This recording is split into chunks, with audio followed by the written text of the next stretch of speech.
Yes. The lead Spring Army sends its regards.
Hello, everyone. I'm the Enforcer, and I'm accompanied by Enforcer Matt.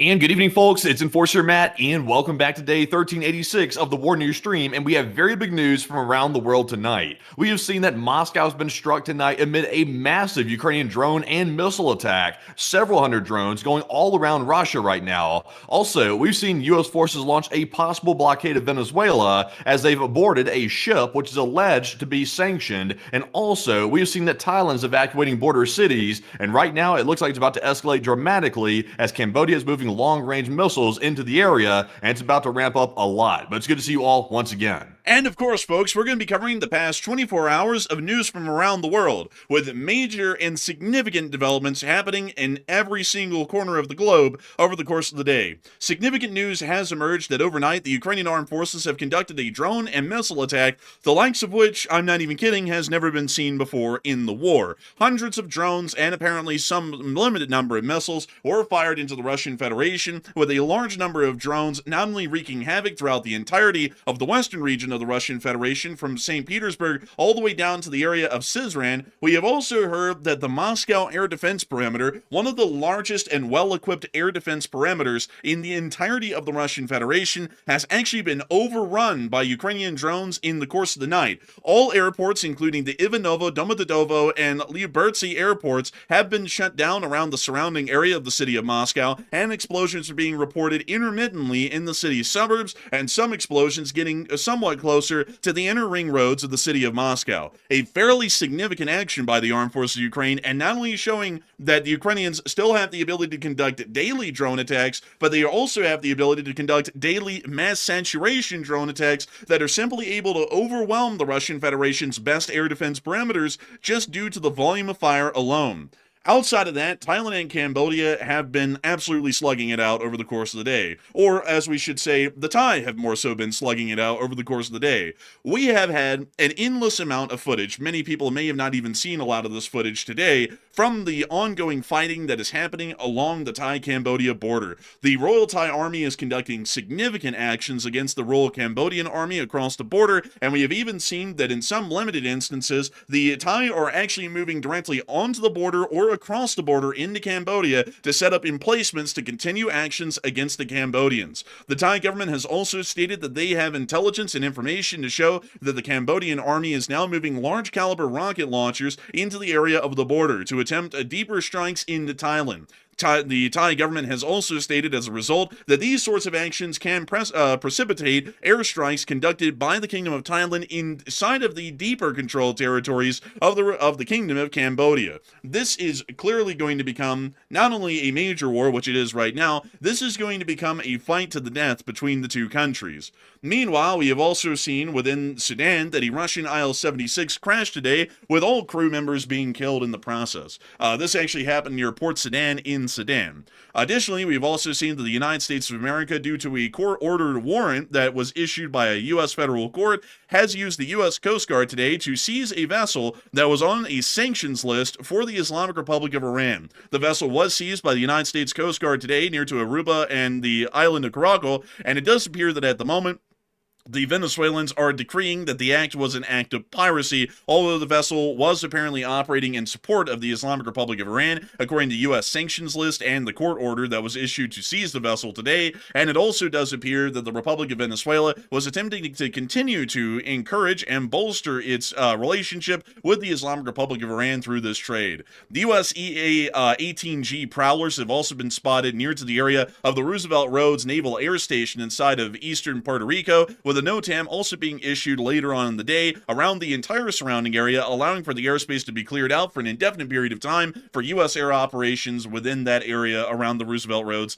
Naval Air Station. Meanwhile, inside of Europe, the Ukrainian armed forces have been conducting significant actions against the Russian Federation today on the front lines, with the Russian Federation taking large numbers of casualties and the Ukrainians quite literally killing an entire battalion's worth of men on the highway leading into Pokrovsk. It quite literally looked like about a massacre, and probably did end up becoming one, considering that the Russians seem to have been caught absolutely lacking, as the youngins would say these days. Meanwhile, the Belarusians are conducting an act of terrorism against the Republic of Lithuania, as they are holding nearly 2,000 Lithuanian trucks hostage at this moment, and are actually demanding ransom. You heard that right. The Republic of Belarus is actually demanding ransom from the Republic of Lithuania to release the 2,000 trucks and truckers of the Republic of Lithuania that are currently imprisoned largely or detained within Belarus. The Belarusians have stated that they actually want money from the port of Klaipeda, among multiple other payments from the Lithuanians, and practically tribute to see that the Lithuanian trucks, which were conducting freedom of commerce operations,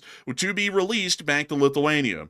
Latvia has also increased its military spending to 4.9% of its GDP effective today, with the Kingdom of Denmark now declaring the United States as a potential security risk due to the ongoing deteriorating relations with the United States of America and largely the entirety of their allies around the world. Belgium has also continued to double down and state that they will not be liquidating Russian assets because it's basically theft. And of course, obviously, stealing a terrorist nation's money is one of the worst things that could ever happen beyond the terroristic actions that that country conducts. As a matter of fact, this might even be worse. So, folks, with that in mind, we have to make sure to get into all of the news that we have over the course of the day, starting from our largest stories first, and then moving our way on down into the smaller stories throughout the night. This is quite a large day of news, however. I'm not even going to jest about that. And so most of the stories, especially through the first hour and a half of the show, are pretty much going to be some of the largest stories that y'all could have seen. And so with that, folks, it's time for us to move on into our biggest story of the night, which comes from the Russian Federation and the Ukrainian drone attack that has been conducted overnight. The armed forces of Ukraine have launched literal hundreds of drones.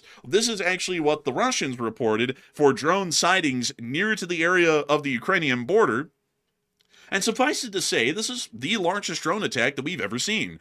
in the entire war. This is actually getting up to the point of being the size of one of the largest Russian drone attacks that has been conducted against Ukraine, believe it or not. There was about, from what we know, roughly 500 drones or more that had been involved in this drone attack overnight, with a large amount of them making their way into the northern regions just north of the Russian Don, near to Saratov, and also near to the city of Penza, while the large majority of them just pretty much went straight to Moscow. And all of the surrounding cities, including Veliki Novgorod, Tver, and also Ryazan, which of course Ryazan will probably get a damage report by the morning. Moscow, however, appears to be the main target of the night.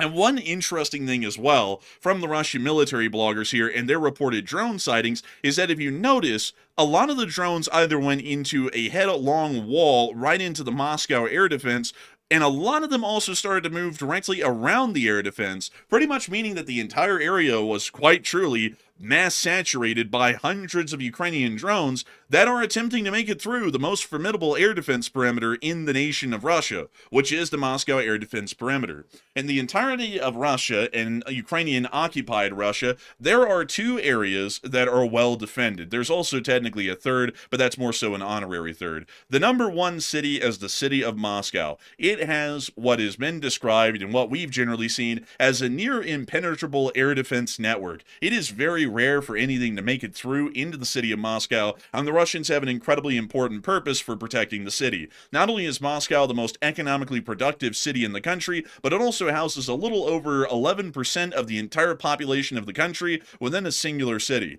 For this reason, Russia has an invested interest in ensuring that the majority of the population within the singular area, and not only that, the central government, are generally safe from any Ukrainian drone attacks, meaning that out of everywhere, the front line, the rear lines, throughout the entirety of Russia, St. Petersburg, so on and so forth, Moscow is really the only one that is well defended in terms of air defense. The only other area that's well defended is the Kerch Strait, and the Kerch Strait is well defended because of the Kerch railroad and car ferries from Chushka to Kerch, and also the Kerch Bridge itself, which, while it's not a strategic target any longer or serves really any logistical strategic purposes for the Russian Federation, it still is a symbolic propaganda value by having the Russian Federation directly connected to Crimea via a bridge. It gives them a little bit more legitimacy in their minds over their claim that they actually own and control Crimea.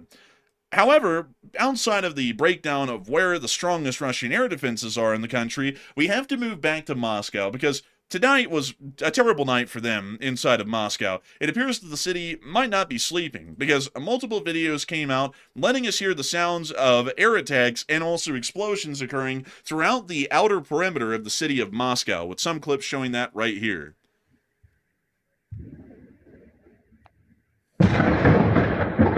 There's the sound. Oh, wow. Spicy night.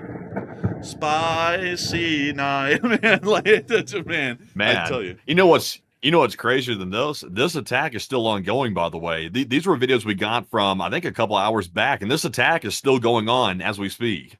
4 hours later, it actually is still going on, folks, by the way. And here's another clip showing smoke rising from the city. Usually, folks, when a drone is shot down, while it is on fire, it generally does not create a larger smoke plume. The presence of a large smoke plume here in the midst of the night actually indicates to us that there was some form of a direct hit in the area, and we do not know what exactly has been hit yet, but this actually confirms that there has been direct impacts by Ukrainian drones within the area of Moscow. You see him looking at that smoke plume. And it does appear that they are quite shocked by that. Meanwhile, we have also seen that the Russian Federation's government has continued to try and play down the situation. They have closed down all of the surrounding airports within the area. That actually includes the airports of Domodedovo, which is here in the south part of the city, right down here. They have also closed the Zhukovsky International Airport. They have also closed the Lyubertsy International Airport as well, which generally is the Zhukovsky International Airport, and also this one right here as well. I'm sorry, correction. Where the hell is the Lyubertsy one? Did I lose track of it? Oh, well, it's just another airport. It's not, y'all generally get the gist. The entire southern part of the city is closed. And then the most northerly airport in the city, the Sheremetyevo Alexander S. Pushkin International Airport, has also been closed as well, with the closure lasting for so long now that all the flights that were in holding patterns within the area have actually been diverted to other airports within the general region. Some of these aircraft have had to fly all the way to St. Petersburg. Others have flown to more closer cities, like the city of Voronezh, further to the south, south, landing there. We've even heard that some of them have actually had to backtrack towards Nizhny Novgorod, with a decent amount of these flights coming from the farther eastern regions of the Russian Federation. This attack is having a pretty significant impact at this moment from what we understand, and considering the absolute intensity of the attack, it's still ongoing right now. We could get breaking news throughout the course of the stream, possibly giving us more video and picture evidence of the attacks and possible impacts that have been caused by the armed forces of Ukraine throughout the area of Moscow. This attack also appears to have been quite significant in terms of the value that it's having and seeing how much mass saturation is needed to get through the Moscow air defense perimeter. The Moscow air defense perimeter is primarily set up around the A107 highway, which is one of the outer ring roads of the city of Moscow. The city of Moscow actually has 5 major ring roads which surround the city, with the most furthest out one being the A108. The A107 is the next one in. It's then followed by the MCAD, which is generally the beginning of the inner ring roads of Moscow and the heavily populated areas. And then you'll see that the second ring road here is actually the Rizhsky Putropovod, which is another significant road within the area. You then have the Garden Ring, and then finally, within the very center of the Garden Ring is the Kremlin and also the government institutions of the Russian Federation, including the Ministry of Defense, which is actually down here in this part of the river. This is letting us understand at the moment that Ukrainian drones have made it at least to the perimeter of the third ring road at the moment. We have heard that apparently some drones have made it as far in as Odintsovo, as well as towns like Vidnoye, which is actually telling us that they have made it largely through the outer air defense perimeter and are actually making it quite far into the city before they either hit their targets or are shot down. Mass saturation tactics are actually starting to be shown, at least here at this moment, like they were in the Iran-Israel war, to be incredibly effective at dealing with mass concentrations of air defense fire, which the only example seen of that in Russia is around the city of Moscow. A lot of people have actually been talking about these strikes in particular and what they're generally meaning. And also on top of that, I do have to point out to all of y'all that Moscow and the attacks conducted in Moscow are generally the tip of the iceberg. Due to the massive amount of news that we have today, I had to cut down our videos and show the best clips that we had to give the effect that there were attacks and damage that were being caused by these drone attacks. But there was a significant amount of damage and impacts that were created by Ukrainian drones, not just in Moscow, but throughout the entirety of Western Russia. And a lot of people are putting in their 2 cents as to what they think this attack is really about. Does it seem that they're trying to conduct some form of a payback, or does it seem like it's fairly normal strikes by the state of Ukraine, and Ukraine is only ramping up their abilities to attack, considering that their war industry for drone production is in full swing? And Matthew, what are people thinking about that, and what are you thinking about that as well? All right, so we've seen a massive attack on not just the capital city of Moscow. We've gotten some preliminary video that we just showed a minute ago showing some of the aftermath of those strikes, but we've also seen a massive attack on Voronezh and also Belgrade as well. And in both of those places, in both Belgrade and Voronezh, the Ukrainians have knocked out the power there, and there's widespread blackouts in both of those regions and cities. So it's a very large attack. As we were saying earlier, this is one of the largest drone attacks of the entire war, including missiles in the mix as well. So is there any specific reason that Ukraine is doing this at this point? And it looks like 50% said it's just war, it's normal major strikes, while 25% said it's payback for Putin refusing the ceasefire, and 20% said it's likely Ukraine trying to put pressure on Russia to negotiate the end of the war. So I personally am with the 25%. I think this is payback for Putin refusing the energy ceasefire, because another story we're going to get to a little bit later on is Putin was offered an energy ceasefire by the Ukrainian government, and Putin very quickly, I think within a few hours, said we are not accepting any type of energy ceasefire and Ukraine can go to hell. So I think this is payback for it. This came literally hours after Putin rejected that ceasefire attempt. So I'm with the 26%. And also notice the Ukrainians struck the energy infrastructure inside of Voronezh and Belgrade, which would tend to lean credibility to the idea that Ukraine's very upset that Putin rejected the energy ceasefire. So, Enforcer, what say you? I would actually have to say that I would be with the 49%. I think this is a fairly normal but massive strike that's being conducted. The Ukrainians have pledged and have held up their pledge since about 2.5 to 3 weeks ago that they were going to be conducting nightly attacks against the Russian Federation with their drone forces. And so far, that has never been proven to be untrue. true. Since then, about 20 days ago or so, they have been conducting literal nightly attacks against the Russian Federation as much as they possibly can, with tonight's being the largest one. I actually have a feeling that while this could be some sort of a possible direct payback for the shooting down of a energy ceasefire, I think that this is more so a major strike that's being conducted because Ukraine is now saying that its industrial abilities to manufacture long-range drones like the Liudi, which is basically their bread and butter for the long-range strikes into Russia, because of the massive industrial output of these, they're able to start ramping up the attacks and make them far larger and far more effective than they have been in the past. And not only that, considering that they have such a large concentration of drones, it now appears that they're trying to see how many are needed to actually break through the Moscow air defense perimeter and largely start to attack and destroy targets within the key city of the Russian Federation, the capital of the country, as efficiently as possible. And I think tonight they're getting a decent amount of data and information about exactly how many drones really are needed to be able to overwhelm Moscow's air defense. This is actually something that Iran tried to find out during the 12-day war by firing massive amounts of drones and missiles into Israel's airspace, and they actually found out that Israel truly did have a limit. Unfortunately for the Iranians, at least for their side of the war, they weren't able to keep up that volume of fire because the Israelis started to obliterate the missile launchers, and not only that, the drone launching platforms later on through their direct airstrikes inside of Iran. But it still is showing us that the mass saturation tactics that the Islamic Republic of Iran attempted to use against Israel with some limited success, and now the Ukrainians are using against the Russians, are actually the future of warfare. It's not necessarily about who has the most precise weapon in their arsenal and an artisanal number of these. It's more so who has an effective sort of number and who in the world can have that many of them just fly into an air defense perimeter, overwhelm it, and then start striking targets at will. So I think that that's what the Ukrainians are generally attempting to achieve tonight, and it does appear that Ukraine is reaching Moscow's limit at this point. They've Also, by the way, just to point something else out, notice that I mentioned that Voronezh and Belgorod are having major power outages right now. Also, we saw that last night during the last attack that Ukraine conducted as well. They are getting really, really good at striking these substations and also any type of electrical sites that powers up these major cities. Ukraine is getting extremely good at hitting those because in prior drone attacks, we would see maybe isolated power outages here and there, but these are large. I mean, they're knocking out power to huge swaths of these cities. So that's something Russia's going to have to deal with because once that infrastructure is damaged, the power's going to be out for some time. So it looks like Ukraine is piecemeal going through Belgrade specifically and now adding Voronezh to the mix, and they are starting to just absolutely decimate bit by bit the infrastructure of these cities.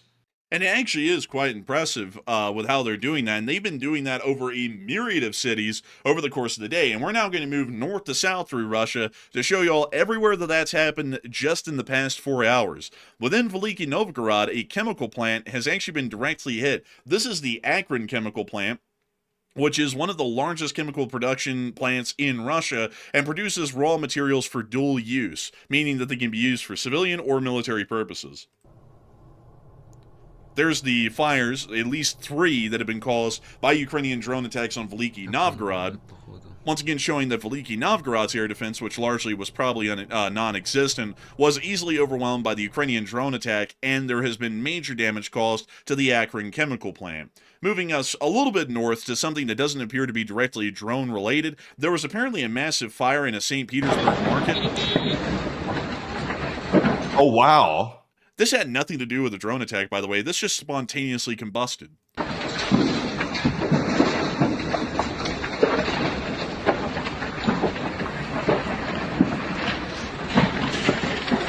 Coal the Fire Brigade. They kind of all seem to be standing around in the mist. Like, they're like, how do we put that out? How do you put that out? I mean, that thing is literally on fire. The entire thing's on fire. It's like, how do you even start to put that out? But also, spontaneous fire. I don't know. That's a pretty large spontaneous fire. It's like, how does that get started? And also, how does it get that out of control? No one has a fire extinguisher? Well, Matthew, it's quite simple. You say, how in the world can a spontaneous fire start like this? Well, it spontaneously starts.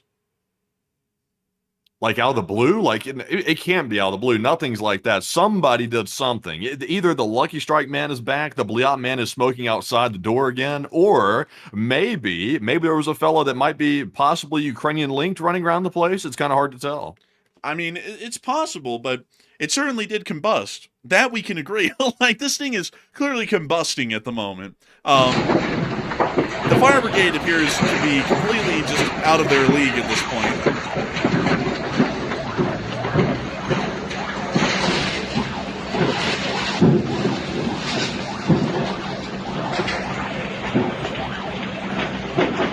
We can also hear a helicopter overhead somewhere.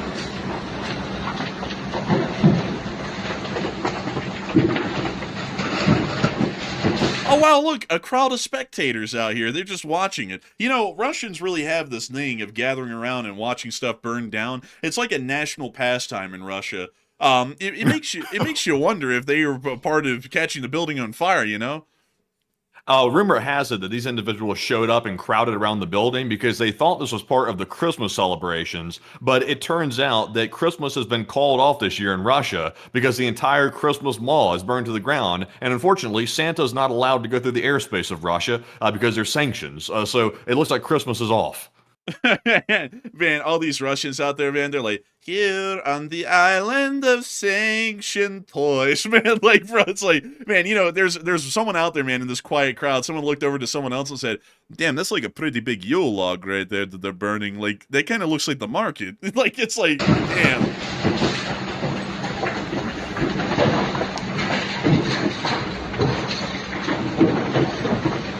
Oh, look, there's more of them.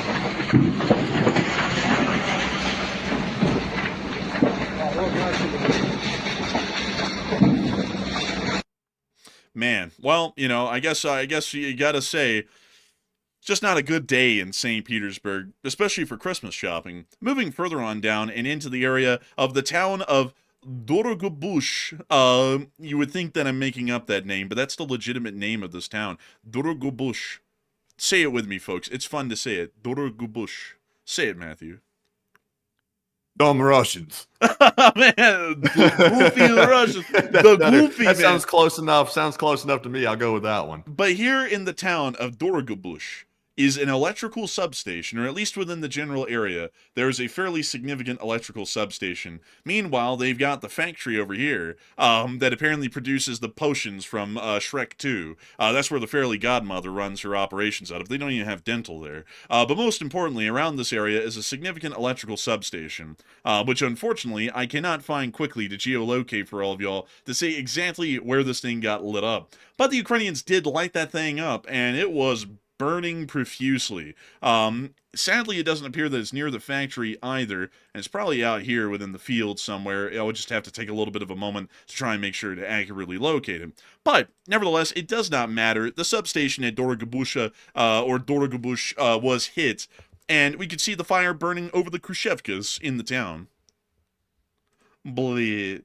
We also saw in this additional clip as well the direct fire at the substation. From what we understand, there is now a blackout that's not only affecting Dorogobush, but the plant and also some of the surrounding villages as well. So this Ukrainian drone attack was, once again, quite successful. You know, y'all think this name is goofy, Dorogobush. Y'all ought to wait until you hear about Uchkeduk Trikolotsa. But moving on from that and on down into Kaluga, we also got to hear that Kaluga lost its power and internet tonight. We didn't get direct clips of the substation getting hit, but we did get a clip of one Ukrainian drone that was shot down, and according to Russian reports coming out of the city on Telegram, most of the city is without power and is in the midst of a blackout, as apparently several substations around the city were hit, and most of the city is without power at this moment.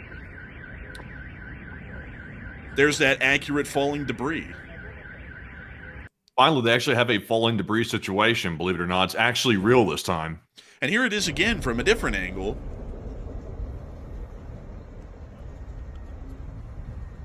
That's a real situation right there. It's wild to think, folks, that little piece of falling debris right there that you see, according to the Russians, they say this every single time one of their cities gets decimated by a Ukrainian drone attack. They see that one little piece of debris, that quote-unquote debris situation, is what flattened the city. It's really crazy how that works.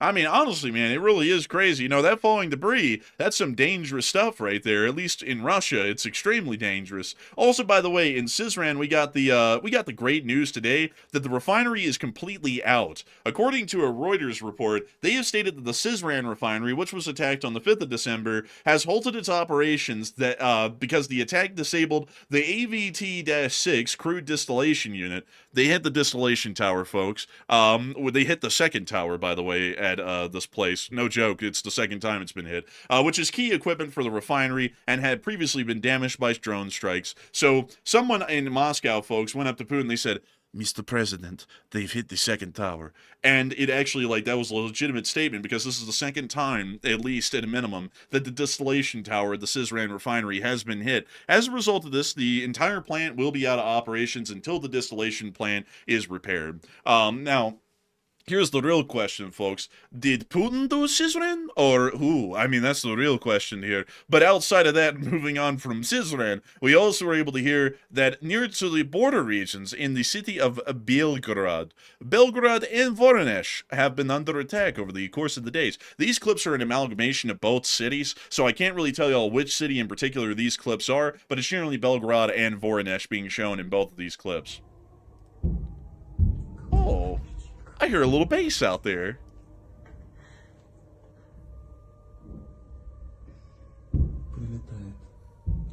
It's very foggy out there. Is that fog or what is that? Matthew, that is the smog from the nickel plant down the street. It just pours toxic smoke over this. It's actually fog from the nearby river. Yeah, okay. Yeah, it looks like fog to me.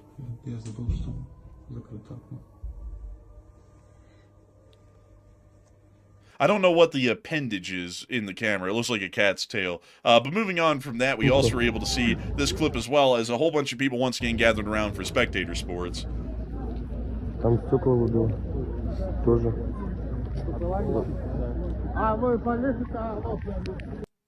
Man, I get to say, you know, they actually say that up there on the roof is a Russian official, and he was actually going to have a town meeting in front of the entire city. And he said, okay, everyone, I have a terrible story to tell you about our city. And some guy out there in the crowd, he said, make it 10 and do a flip. But anyways, moving on from that, it is time for us to move on into our next clip in Belgrade, where we were able to see the power outages that started to occur within the city.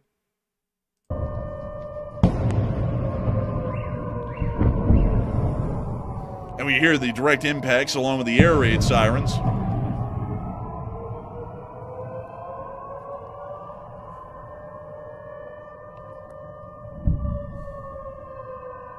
Very widespread attack. It's really wild when you see it. Like, we see all the drones that got launched on the map, which were literally hundreds of them.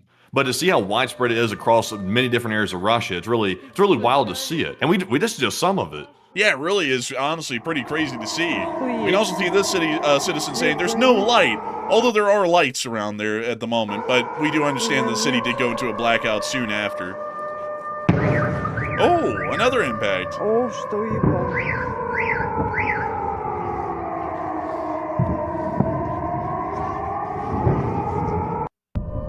But that's the end of that clip right there. And moving on from that and into our next clip, we also were able to hear that things got worse. Not only did they hit the substations around Belgrade, today they actually went and hit the thermal power plant at Belgrade again. That's the Belgradskaya power plant, by the way. Oh, there it was. And there it went. Damn. So they actually hit the power plant itself. It wasn't just a substation in Belgrade. It was actually the power plant. Man, it really is going to be a pretty big issue for them. They did have the power plant hit directly a little while ago in Belgrade, but it's now being hit again, and we're not really sure how well they repaired the damage the last time that the power plant was hit. So there is a likelihood that this may be such significant damage that the Belgrade power plant may be out for an even longer period of time and may be even more expensive to repair, which may also delay repairs to the power plant, which could end up being quite significant considering that Belgrade is still a logistical corridor and supply route for the Russian Federation's armed forces. And now, it's time for us, folks, to talk about this in terms of what the Russian government is saying today, because that's also a very important angle to take this from. While this is happening in Russia, all of these clips, by the way, that we just showed y'all from all these cities, these are all happening within the past about 4 hours or so. Earlier in the day, the Russians stated that there will be serious consequences for one, if anyone tries to liquidate their assets, but that's more so a side note to what we're about to say.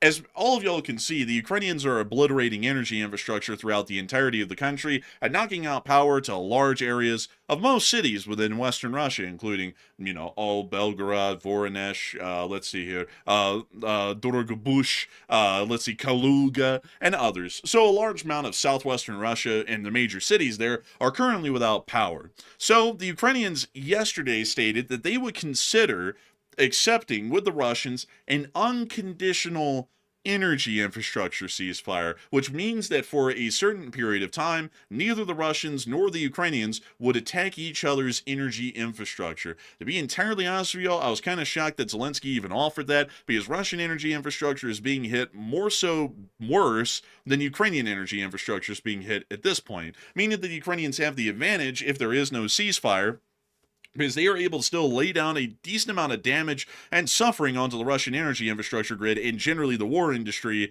if there is no ceasefire. But still, the Ukrainians presented it, which was quite crazy in its own right.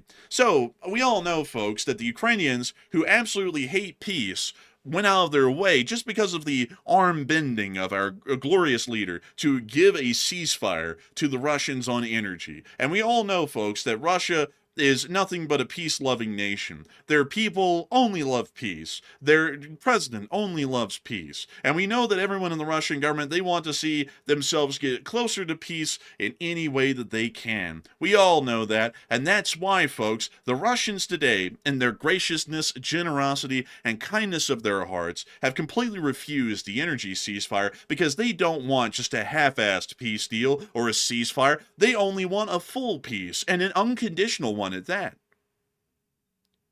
That's pretty lame right there, isn't it? Also, by the way, usually for most people, a ceasefire is the first way or the first step to actually get to a real quote-unquote peace agreement. So if Russia can't even agree to a partial ceasefire, this is what this is. It's a partial ceasefire just for the energy infrastructure. Russia won't even agree to that. So if they can't agree to that, then how the hell are they supposed to expect to agree to a full-scale peace deal? It's simply not possible. And also you have Putin out there saying he's going to continue taking the rest of Ukraine.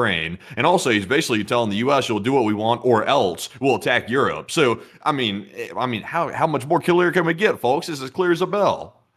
I mean, they're not even willing to accept an energy ceasefire, and they're the ones getting slammed, folks. The Russians are the ones that are having it the worst in terms of energy infrastructure this year, not the Ukrainians, because the Ukrainians finally put energy infrastructure on the table to attack and destroy in Russia. Russia's getting it worse off than Ukraine is. Most of the population lives within Western Russia, so if most of Western Russia is without power, most of the Russian citizenry do not have any power or any way to heat their dwellings in the midst of the ongoing war, and also in the winter, which is the coldest time of the year, obviously. So, what do the Russians do? The Ukrainians actually offer them at least a halfway peace in one measure at this point, and the Russians flat out even refuse that. If it isn't clear to folks who in the world is the country that's keeping this war going, then I don't know I don't think those people have any sense at this point. I mean, I can't keep saying I don't know what would convince them, because nothing will convince them at this point. People would have to be blind and stupid to believe that the Russians actually want any kind of peace, and that this war is going on because the Ukrainians are bloodlusted and love war, and that Zelensky's a warmonger or something like that. It clearly is the Russians that are the ones who have this issue generally, and I would have to say, because of that, I believe that it ought to become quite clear to everyone, not only here in the public, but within the U.S. government, what kind of actions and results should be seen against the Russian Federation and U.S. foreign policy in the future. But Matthew, what are people thinking about that? And what are you thinking about that as well? All right, so I'm with the enforcer. I'm kind of shocked myself that Ukraine actually offered an energy ceasefire in the first place, because that is pretty much Ukraine's primary method that they can use to bring this war to an end, is to keep striking the oil refineries, the energy infrastructure, and things like that. That is the quickest way that the Ukrainians can destroy the Russian economy. So I was shocked. And also, I was shocked as well when Putin immediately said, no, I won't agree to that. It's like, what the hell? Why would he reject that? Russia is clearly clearly getting slammed heavily by these energy strikes, way worse in Ukraine. So it would be in Putin's benefit to actually agree to it, but he didn't. And in fact, he rejected it with some malice behind it too. So why the rejection? 56% said Putin wants capitulation only, while 37% said Putin's hatred will not permit it, and only 4% said energy attacks aren't really hurting Russia that bad. So I would say personally, I think here's what Putin's doing with this. He is putting all of his eggs in one basket, believing that the U.S. will pressure Zelensky into agreeing to capitulation. But if Putin agreed to an energy ceasefire, which is essentially a partial ceasefire, that would actually allow Ukraine an out. That would give Ukraine a way to look like they want peace and they're moving toward it without necessarily capitulating to Putin. So Putin is hedging all of his bets on the United States. He wants the United States to force Zelensky to give up his land, and right now that looks extremely unlikely. So another stupid bet by Putin, by the way, and Putin, this one's not going to pay off for you, buddy. But Enforcer, what say you? This is an absolutely stupid one, and it is clear that the Russians only want some form of an unconditional surrender. They're not even willing to accept anything less than that, even if it is going to be in their benefit to even have a limited ceasefire to some degree at all on energy infrastructure, which they're getting slammed in right now, like today. It's crazy, folks. It's legitimately crazy. I saw someone say, well, I think Zelensky did this to show the President of the United States that the Russians really aren't about peace. The President of the United States already knows that. He for some reason has ulterior motives to continue to act like the Russians love peace and to continue to see Ukraine and our entire alliance and the Western sphere put in a very compromising position. So there really is no reason to show him anything at this point, because he's been shown a lot of this sort of an act over an entire year. I mean, Putin literally went to Anchorage, met him in person, and then shit on him, talked about rinky-dink, and then went right back to Russia without achieving a deal. And it's 6 months after that. I mean, if he doesn't know that at this point, then he's absolutely stupid. So there's no real reason to show him anything. But what this is certainly showing us out here in the open world, again, which we've been seeing dozens of these examples throughout the entire deal, throughout the entire year, that the Russians aren't willing to accept anything except for unconditional surrender. So with that, I hope that does address that well. And it is time for us to move on out of the drone attacks inside of Russia. And it's time for us, folks, to move on into the second category of the news that we have tonight. The second little bit of news that we have tonight, which is down in Thailand and Cambodia. And y'all better strap yourselves in, folks, because I was able to find a cache of frontline footage that I don't really think a lot of people are showing out there at the moment. So y'all are going to be getting a pretty in-depth look at what the actual war is looking like today. It's a very different one than the 7-Eleven war of earlier this year. It appears that the casino war is at a whole different level. So let us move down here to get to the major governmental statements and then the frontline developments. One, the Thai government is now stating that the Cambodian army is now moving long-range rocket systems into position to be able to conduct deep strikes into Thailand. The Royal Thai Air Force has previously stated that any employment or deployment of such weapons would trigger deep strike operations into Cambodian territory, meaning that the Thai Air Force will start to unleash on any strategic target throughout the entirety of the Kingdom of Cambodia. Meanwhile, Cambodian representatives, including the senior advisor to the Cambodian Prime Minister, Hun Manat, has stated that Cambodia is ready for immediate bilateral talks to halt the border conflict, suggesting talks could begin within an hour if both sides agree. However, the catch to this is that Cambodia will not initiate the process, which means that Thailand will have to approach them, and Thailand's already made it clear they're going to absolutely wipe the floor with Cambodia, so that's not happening. So basically this guy is saying a nothing burger, a lot like the Russians would. We love peace, but we're going to do absolutely nothing to achieve a peace. So it's quite clear this war is going on for a very long time, because Cambodia isn't willing to start the peace process with Thailand, and Thailand's had enough of it, and generally he's had enough of the Cambodian runaround where they pretend like they're for peace, but then they're not really for peace at all. So the front lines look like hell on earth today, just to be entirely honest with y'all, for an extension of that alone. And we're going to be moving down here to Sakau, which is a fairly active part of the front line today. Most of the time in the 7-Eleven war, most of the heavy fighting we saw was in Surin, Sisaket, and Ubon Ratchathani. There was a little bit of fighting in Buriram and Sakau, and even Chana and Aburi towards the latter end of the border conflict during the 7-Eleven war, but we didn't really see a huge amount of it. But down here in Sakau, things got busy today. real busy. We were able to see some footage of Thai artillery batteries just laying it heavy. I mean, laying it thick with F-870s on the Cambodian positions across the border. The Thai also dubbed their clips with audio, by the way, like music and stuff. We also have a longer clip of this. This was actually published by the 2nd Artillery Battalion of the 2nd King's Guards Artillery Regiment, which was firing M198s, which are also called F-870s, I believe, in Italy and other places. But we can see here them showing a deeper, in-depth clip of the Royal Thai Artillery conducting bombardments of Cambodian positions across the border from Sakao. I got to admit, the Thailand military looks way, way more put together than the Cambodian military. I'm not biased necessarily. Honestly, between these two countries, between Thailand and Cambodia, the only link the United States really has to Thailand is like, I guess you could say, some sort of weak links with the country. They're still like a Western aligned, but they're not like heavily Western aligned, or at least United States aligned. But between the two, though, Cambodia is ragtag forces, at least compared to Thailand, in my opinion.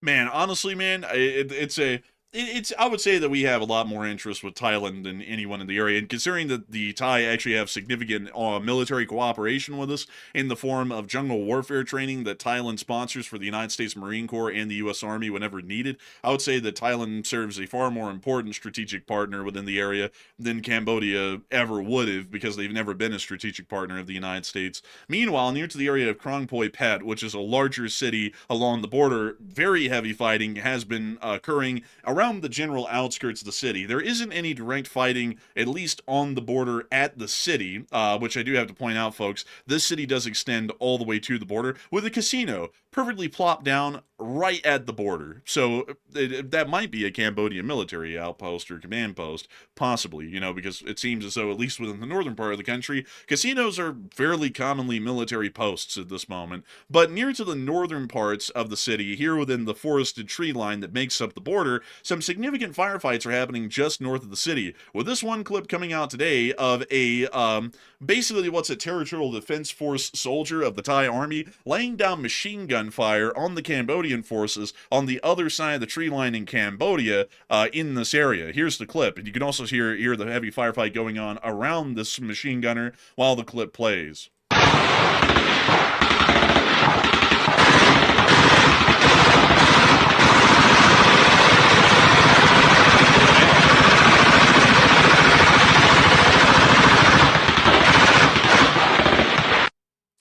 Man, I called the nuclear watchdogs. This guy's about to have a meltdown out here. That poor barrel right there is getting some abuse. Man, this guy's about to have a glowing red hot barrel in a little bit, man. It's like this guy means business. But it also appears that he's not the only one who means business in this area. A little bit off in the distance, near to the forested areas in this general direction, was a Royal Thai Army M60A3.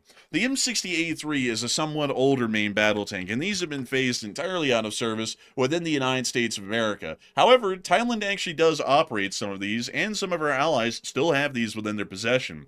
These are somewhat, well, not somewhat, a lot more advanced than the original M60s that were seen in service in the U.S. Army in the earlier part of the late 50s and the early 60s. This was the original iteration, the M60A1. The M60A3 actually has a stabilized gun. Some of them actually have more advanced optics, especially the ones that have been refitted even further on than the base model M60A3. They generally have somewhat more advanced optics, and the 105mm gun is fairly effective, especially against infantry, although the 105mm gun does lack armor penetrating value, which is something that a lot of main battle tanks with the 120mm main guns here in NATO, which is a NATO standard these days, generally no longer have an issue with. However, the M60A3 does appear to be conducting some sort of direct fire support in support of Thai forces in the area against the Cambodians. We can see in this clip here the internal operations in the turret of a Thai M60A3. Looks pretty clean. Honestly, way cleaner than anything Russia uses on the front lines. This is top tier compared to Russian. Oh yeah, this guy right here actually is the gunner. The guy over here on the left, he's the loader, and the guy who has the camera apparently on his hat or helmet, he is actually the commander of the tank. So you're seeing this from the commander's POV inside of the turret. When you see the gunner talking to the loader and apparently the commander as well. But you see, it's not an incredibly tense situation. Apparently, there's no anti-tank equipment that the Cambodians have within this area. We can see that the gun's now been reloaded. The gunner is now making sure that the sights are on target and that they adjust for elevation. They fire it again, and we can now see the impacts of that 105mm high explosive shell downrange in Cambodia. Also, by the way, since I just compared Thailand's equipment to Russia's equipment, I had to go take a look real quick just out of curiosity. Thailand's military budget for 2024 was around 5.5 billion USD, and to compare that to Russia's military budget, which is roughly 140 to 160 billion dollars annually. That's crazy right there. That shows you how fast Russia has run through all of their previous equipment. They've run through most of it because they're using like the nastiest, most ragtag museum pieces. Pretty much they've ever had in this war right now. So that's crazy right there. They're literally Thailand has barely any budget, only like 5 billion, and they still got cleaner equipment. They actually have pretty decent equipment for $5.5 billion. They have a very large air force. They have a pretty decent ground army. And I mean, not only that, folks, if you look at the actual breakdown of Thai army equipment, not talking about their air force, they actually have a very competent spread of equipment, especially compared to their adversaries within the area. Really, no country around Thailand's direct borders, except possibly Malaysia, could ever pose a direct threat to them on the ground or fight against them as a peer-on-peer adversary. Burma, which has been embroiled in civil war for as long as time can tell, would generally never pose a threat to Thailand, at least in a direct confrontation. Neither would Laos, because Laos is quite literally impoverished and doesn't really have a budget, and Cambodia obviously doesn't really pose that much of a threat either. Doesn't stop the Thai from absolutely beating the hell out of them, but they don't really pose that much of a threat in a conventional sense. Moving on further on up the border, we also saw some Thai forces advancing onto the border. This clip actually shows us apparently Thai forces moving onto the border with Cambodia or across the border to set up emplacements of barbed wire and other entrenchments to allow for them to start conducting even further offensive actions against the Cambodian army within this area. Here's the clip. We see that one of their APCs laying down machine gun fire.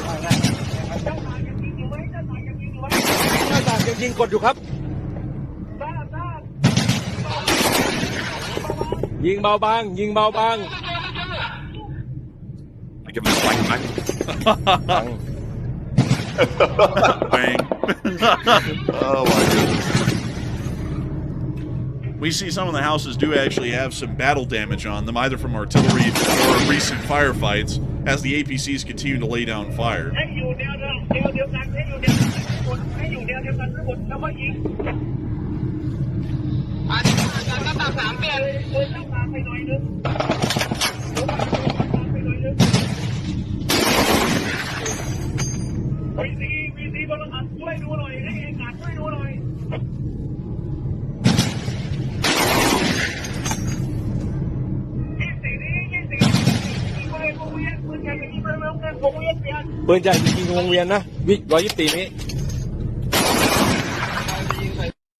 They like the bursts of the 50 cal. It keeps the Cambodians' heads low. I tell you, really. Also, by the way, before we move on, by the way, someone asked me a question, and I should have brought these numbers out before. I mentioned what Thailand's annual defense budget is. It's about 5.5 billion USD. That's for Thailand. Someone said, what is Cambodia's defense budget? So we can get an idea of exactly what they're working with. Well, you see how nasty Cambodia's equipment is. It's pretty rough equipment that Cambodia is working with. Cambodia's defense budget is 1.3 billion per year for their defense budget. So the Cambodians are kind of broke boys a little bit when it comes to the military. A billion, that is nothing. That's a nothing burger when it comes to defense. 5.5 billion is not much either, but 1 billion, that's really low. And also on top of that, considering that when we're talking about these countries, we're not really measuring them against what they could do to the United States. We're measuring them as to what they can do to their surrounding nations.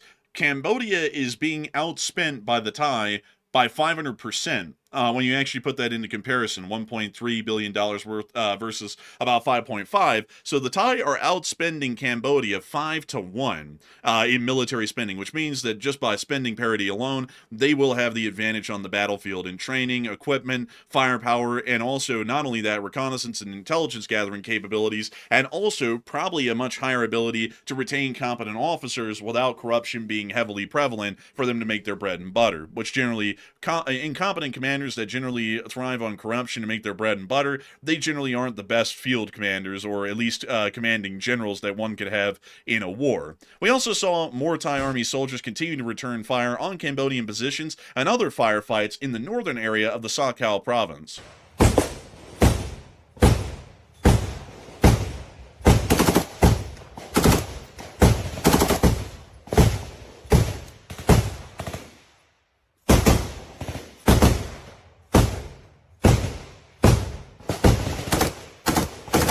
Here, the little M16 laying out some 3-round bursts.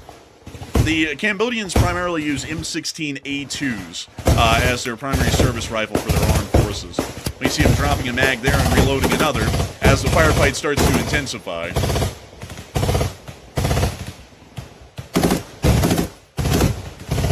You hear more 3-round bursts being sent downrange, with some of the casing actually falling right in front of the camera. Dang. Actually, he said, whoa. Oh my god, hold up. That's not an M16A2. Folks, this is a Vietnam legend. This is an M16A1 with the pencil barrel. I love these, by the way. I think M16A1s are just absolutely the sickest thing ever. Probably the best looking design of AR that's ever been made. But this is not an M16A2. This is actually much rarer, at least for the Thai, M16A1. That's incredibly cool to see. Nice launch here. Man, when they're done, they all sit around the chairs. They go, "Man, shit! They thought they was gonna run across this border, shoot, man!" Like it's. Then they put them in a little children's chair right there when they're bad. But also, by the way, these guys are firing at a fire rate like they got that United States $1 trillion budget. These guys are just like dumping ammunition. Man, they like to dump on the Cambodians. Actually, funnily enough, folks, I was actually in a game today of Squad, and one of the people in one of the squads was actually Thai. And apparently they absolutely resent the Cambodians, because this guy said that he's actually going to be conscripted in about, I think it was like 6 months or so, into the Thai army, and he was like, "Oh man, we're at war again." I was like, "Oh, that's unfortunate to hear for you." He's like, "Nah, honestly, F them." I was like, "I don't really like the Cambodians. I'm going to have a summer in Cambodia." I was like, "Oh, damn." I was like, they absolutely hate each other down there, apparently. But we can see them now moving on along down the line. Nice shoes.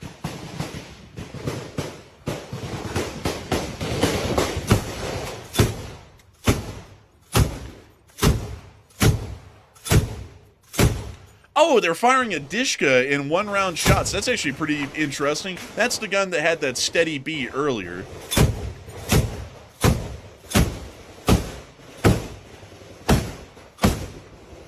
This guy seems confused that's filming. Dude, he's just wandering around getting a good POV. Oh, he got another 30-round mag, and he's back in business. There goes the 3-round bursts. And someone just asked, is a M16 30-06? No, it's actually a 5.56, which is the NATO standard. Oh, that was a little close, apparently. He went, oh! Like, now he's changing out mags. That M16, by the way, folks, is smoking. The barrel right there is smoking. You can actually see the heat venting out of the holes on the upper handguard right there, and also directly off the barrel. So this barrel is getting quite hot from this burst fire here.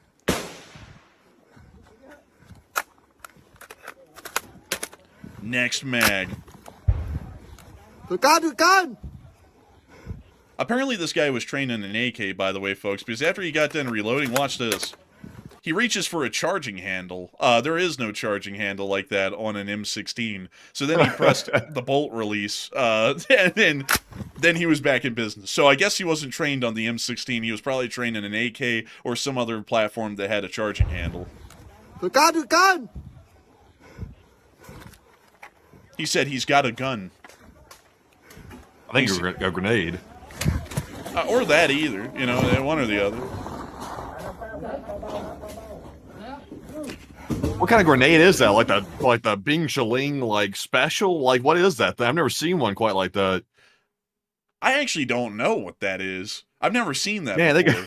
They got those off-brand grenades they're using. That's what happens when your military budget gets low. You got to find grenades like wherever you can find them. Man, that thing looks like it's made out of a Solo cup with like the ripping on it, honestly, and then they painted it green and put some like powder in it. Like, I'm guessing that might be what it is. I would do a deep dive, folks, to figure out what that is, but we've got a lot to cover tonight, so I'll skip that for now. But that is one jank-looking grenade. Let's see if it actually works. If he doesn't throw it, I'm going to get suspicious. Oh, a little heavy artillery fire.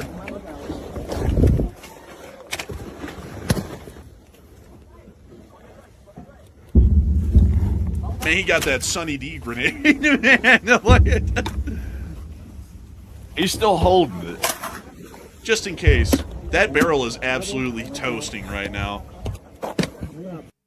Well, that's the end of that clip. He never threw it. Wait a never minute now. Hold on. I'm going to say this. Like, I would have to see that grenade actually work to believe it, because that grenade did not look right. I don't know about that grenade. That's like that off-brand, like Bing Shaling special grenade. I'm not sure if I'd trust it.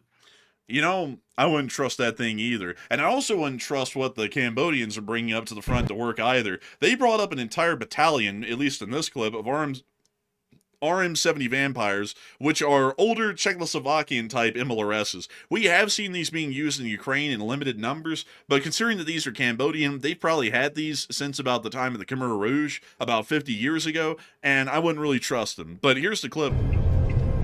Oh, we're going to be muting that. They actually have Discovery Channel music playing. Apparently that's the preference of the Cambodians. But there they go.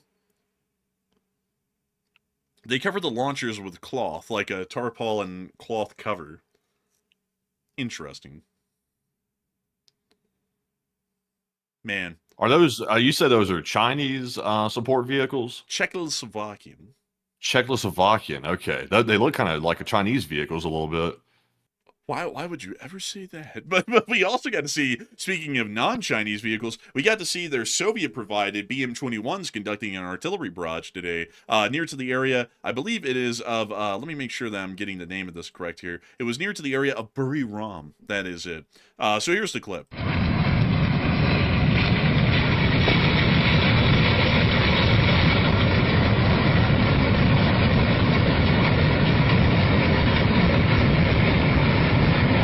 Man, they love that indiscriminate mass saturation fire, don't they? I don't think that's very effective, though.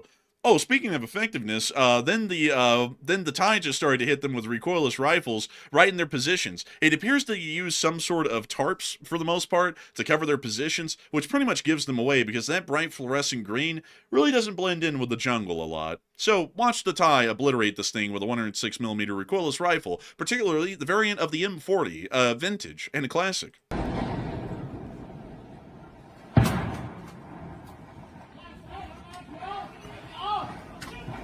Here they go. Oh, bang, and then, ooh, a direct hit. Run! And another direct hit right through the opening. Can we have another? Am I hearing a third? Oh, a third's downrange, and that one hit further back inside the entrenchment itself. Another three, Shikan. Number three. Man, they're firing the old cannon at this thing. They said, "Yar, load up the cannons." Like it's. But another little look at some of the frontline fighting happening there. To get us through the rest of the clips here before we talk about our poll, we also were able to hear that 400,000 Thai civilians have actually been evacuated from the border areas amidst the ongoing clashes, according to the Thai defense minister. And we've also seen a clip of the Thai launching a drone. It looks oddly familiar. Hey, that kind of looks like a Shahed a little bit. It's basically their ripoff of a Shahed, actually. Wow, I wonder why everybody wants to copy that. It's kind of hard to believe that Iran would be copied out of all these different weapon designs. I mean, honestly, man, it's crazy, but there it goes. And that's a Thai Sounds drone. like it, too. I mean, looks like a Shahed. Sounds like a Shahed. Must be a Shahed. But that's the end of the clip. It's pretty much just a duplicate, more zoomed in there. Moving further down the border, we also get to see another M40 being fired at Thai forces. This time we got to see it from the gun's perspective. ปรับขวาเรียบร้อยชี้เป้าชี้เป้าชี้เป้ายิง That's the target aiming bullet. I forgot to mention this about M40s. They actually have a 50 caliber rifle mounted on top because the 106 millimeter recoilless round actually has the same drop and velocity as a 50 caliber round. So they will load a 50 BMG into this top little gun right here, singular round, and they fire it to range find for where the actual 106 millimeter round's going to drop. It's incredibly cheap. So once they figure that out, they then fire the main round onto the position, and after that, the fire is practically dialed in, so you just reload and keep firing until you're done. So now the spotter here, or more so the actual commander, is making sure that the bullet is landing where it needs to. He's looking for the impact in the ground somewhere in the distance. And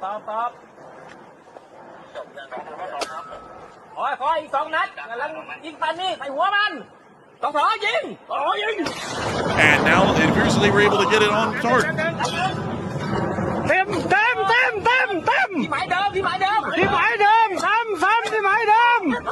And now they're repeating the order to fire, so it appears they were able to find their mark.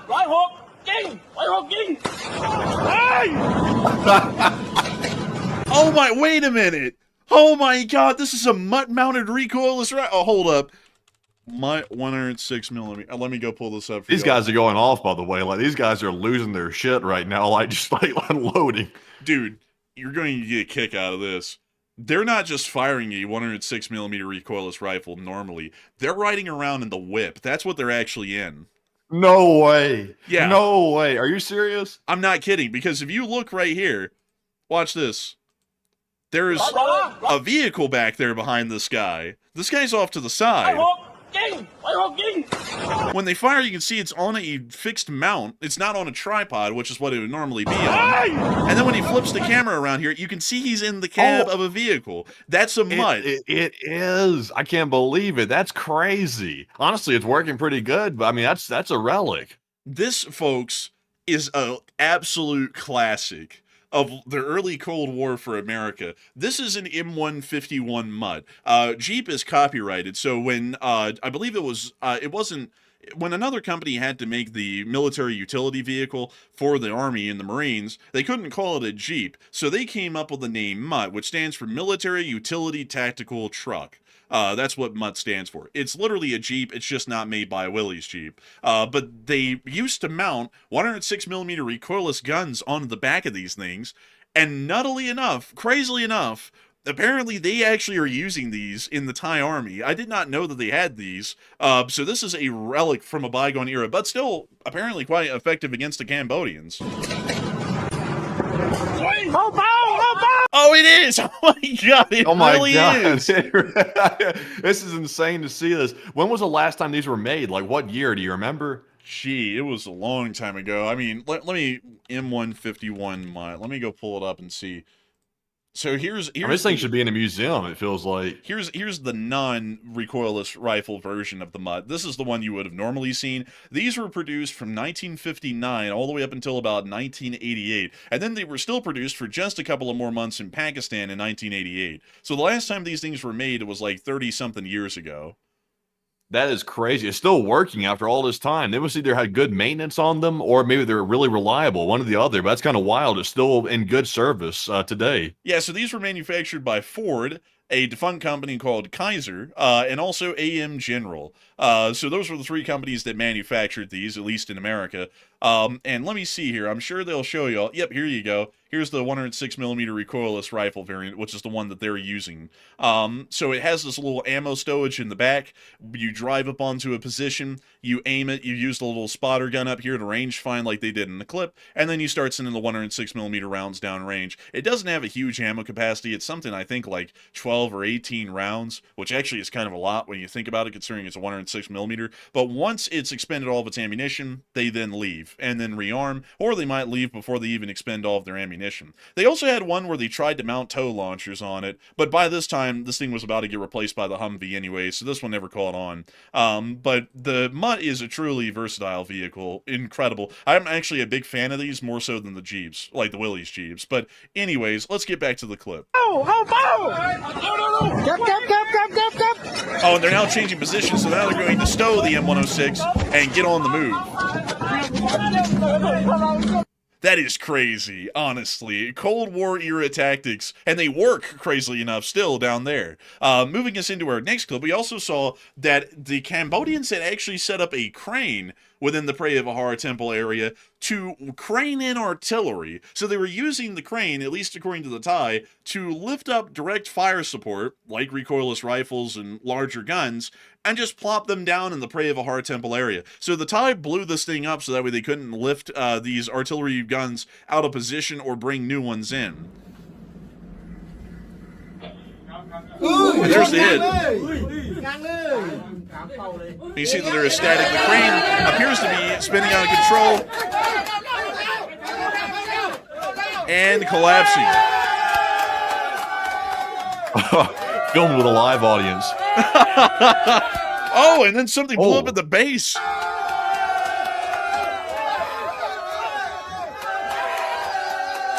These guys are hyped. And something else blew up down there. I gotta tell you, these guys are rejoicing like they just won the war with this one. They thought it was all over with once that crane went down. Man, you know what's funny, man, is that people in America are like, war. What is it good for? Meanwhile, in Thailand, yeah, blow them up, yeah! Like, they're going crazy out there. It's like, damn. It's like, that's wild. In one last clip, we also saw that down near the area of Ubon Ratchathani, the Thai were also advancing within this area to the border or across the border to set up emplacements in this clip seen here. Bye, bye, bye, bye. Where you see these guys carrying the barbed wire. Covered by the APCs for support. Oh, they were unloading there at the end, man. And then they cut it right at the end. That cut was a very strange, like right in the middle of that. It's almost like something went wrong. Well, I mean, considering that they uploaded it couldn't have gone too wrongly, or they probably wouldn't have made it out. But that's the current entire picture, folks, from Sakau all the way to Ubon Ratchathani of what's going on the Thailand-Cambodia border. Now, Matthew, I got to ask you, because I told you that I was able to get up on a stash of these that probably no one else had found yet. That was a stash. Like, that was a stash of clips. Like, I haven't seen those anywhere.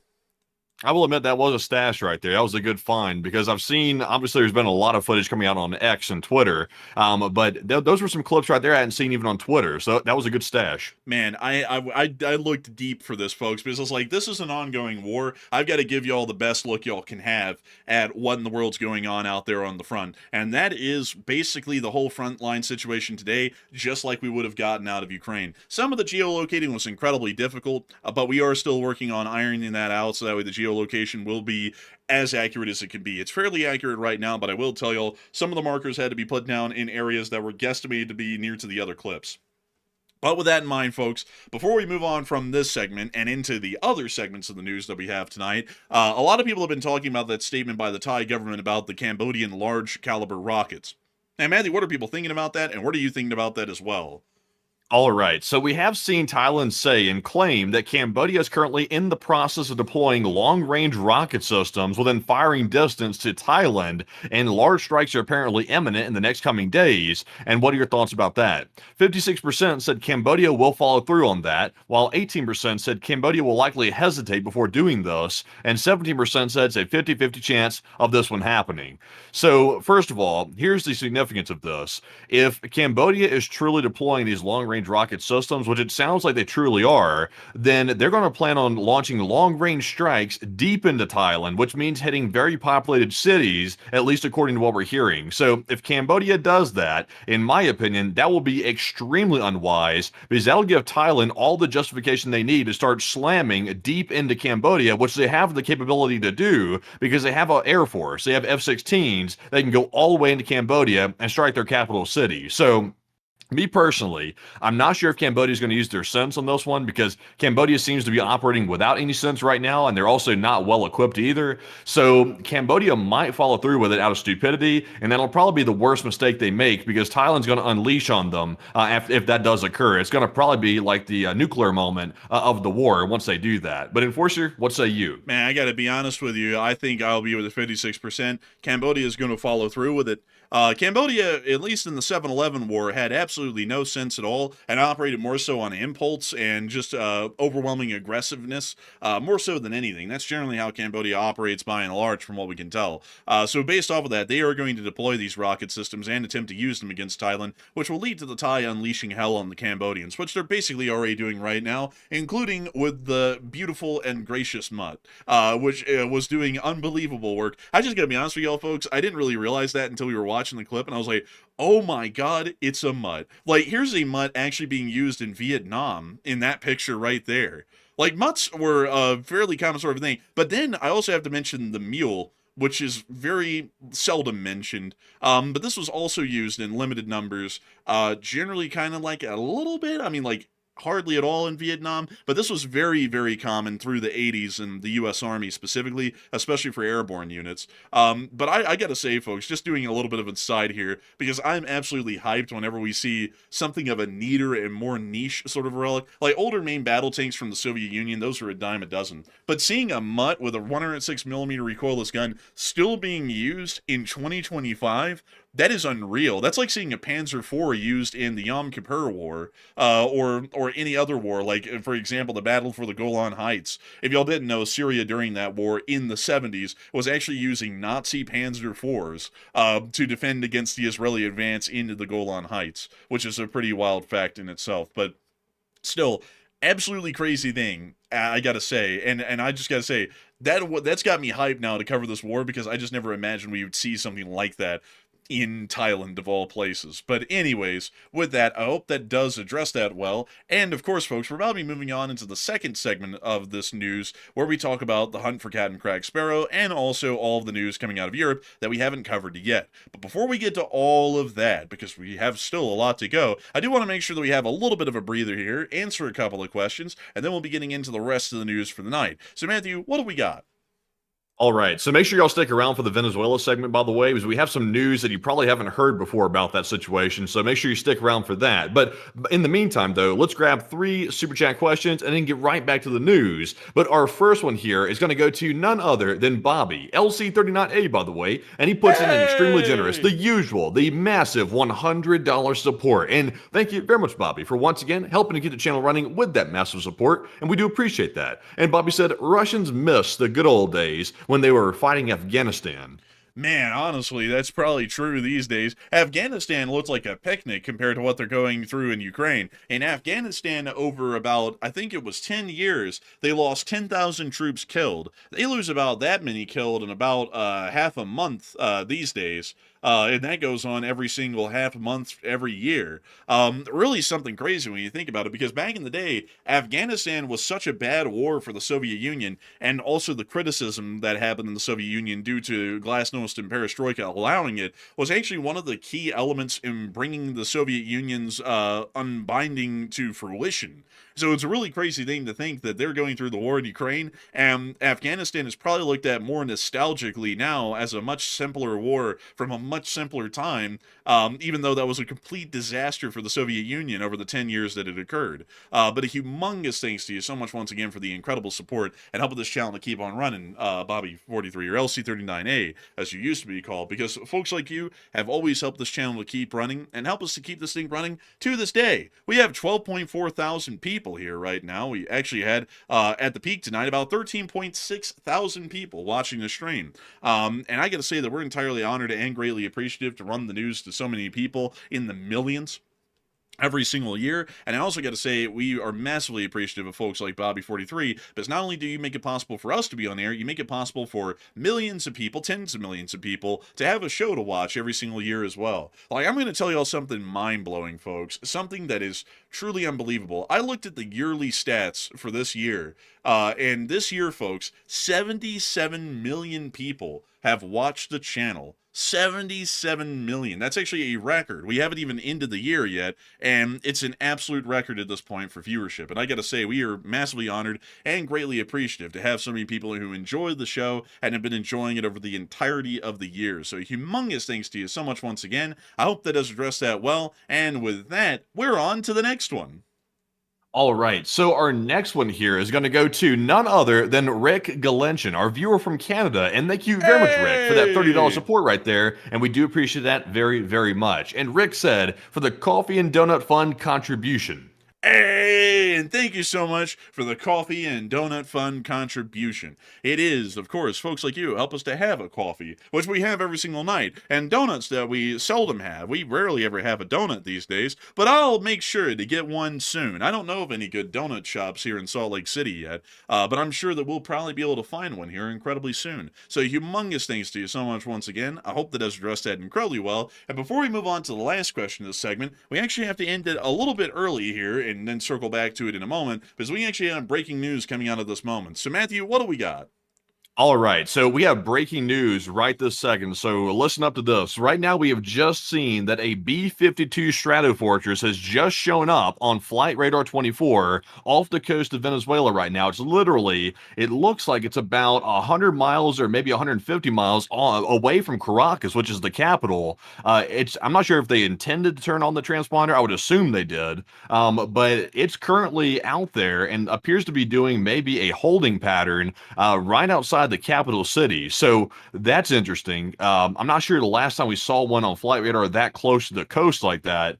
But once again, it is possible, but it looks like it's literally right out there. Can you show that on Flight Radar 24, by the way, if we could? Let me see if I can get that up here on the side screen really quickly. And let's see. Also, by the way, if you want to track it as well on Flight Radar, the call sign is rate 12. That's the call sign of it, currently right off the coast. And we've got it right here. So to actually show y'all really quickly, this is the B-52 Stratofortress. It is currently conducting a pattern a little bit off the coast. If we were to try and guesstimate exactly where that was here out in the sea, let's take a little look here. It is a little bit north of Grand Roque. So if we were to take a guess at that, it's about 160 miles away from Caracas at the moment. This has been a fairly common area to see flights conducted by B-52s and B-1 Lancers in the past, specifically a high volume of B-52s that have been conducting the sort of action over the past several months, intermittently over the course of several weeks at a time in the interval between each flight. But this is the first time that we've seen this, I believe, in about a week and a half. I believe so. Also, by the way, I'm trying to see if there's any other activity in the area. Right now, I'm really not seeing anything right off the bat. It looks like, though, let's see here. Hold on a second. So it looks like one of the flights that appears to be from one of the Venezuelan national airlines appears to be heading toward Trinidad and Tobago. It's number 3 tracked worldwide right now. So I'm not sure if they're planning to land with that B-52 in the area, but they appear to be heading toward the Venezuelan coast. So that'll be kind of interesting. That will be fairly interesting, and we'll be keeping an eye on that, folks. Highly likely nothing will really come out of it, rather than the fact that another U.S. aircraft is incredibly close to the coast, but we will be keeping an eye on that and seeing if any future developments happen as a result of that. We are actually about to get into that news segment here in just a minute, folks, so make sure to hang tight, because we're literally going to be getting to that right after this last question from this question segment. And so, Matthew, what do we got? All right, so our last super chat of the segment goes to Renegade Preppers UK. You put in a $20 support as well, and thank you very much, Renegade Preppers, for that support, and we do appreciate that. Hey! He said, good evening, Enforcer Matt, and to the LSA, and hope everyone is well. And please take a question from the chat, and always, let's send our regards, and LT LSA. And a humongous thanks to you for the support, Renegade Preppers, old guard and channel legend of the Lee Spring Army. And I gotta say that it is a wonderful thing that folks like you help this channel to keep on running and make this thing possible, and hopefully the LSA is doing well. How are all of y'all doing tonight, by the way? We don't really get to ask that much anymore, but how are y'all doing tonight? Are y'all doing well? I hope so. But humongous thanks to you so much once again for being a huge part of the LSA for years now, Renegade Preppers, and helping this channel to keep running tonight, because it is folks like you who help to make this channel possible and help us to keep this thing running day in and day out. So a massive thanks to you so much once again, and with that, folks, we're going to be moving on into the rest.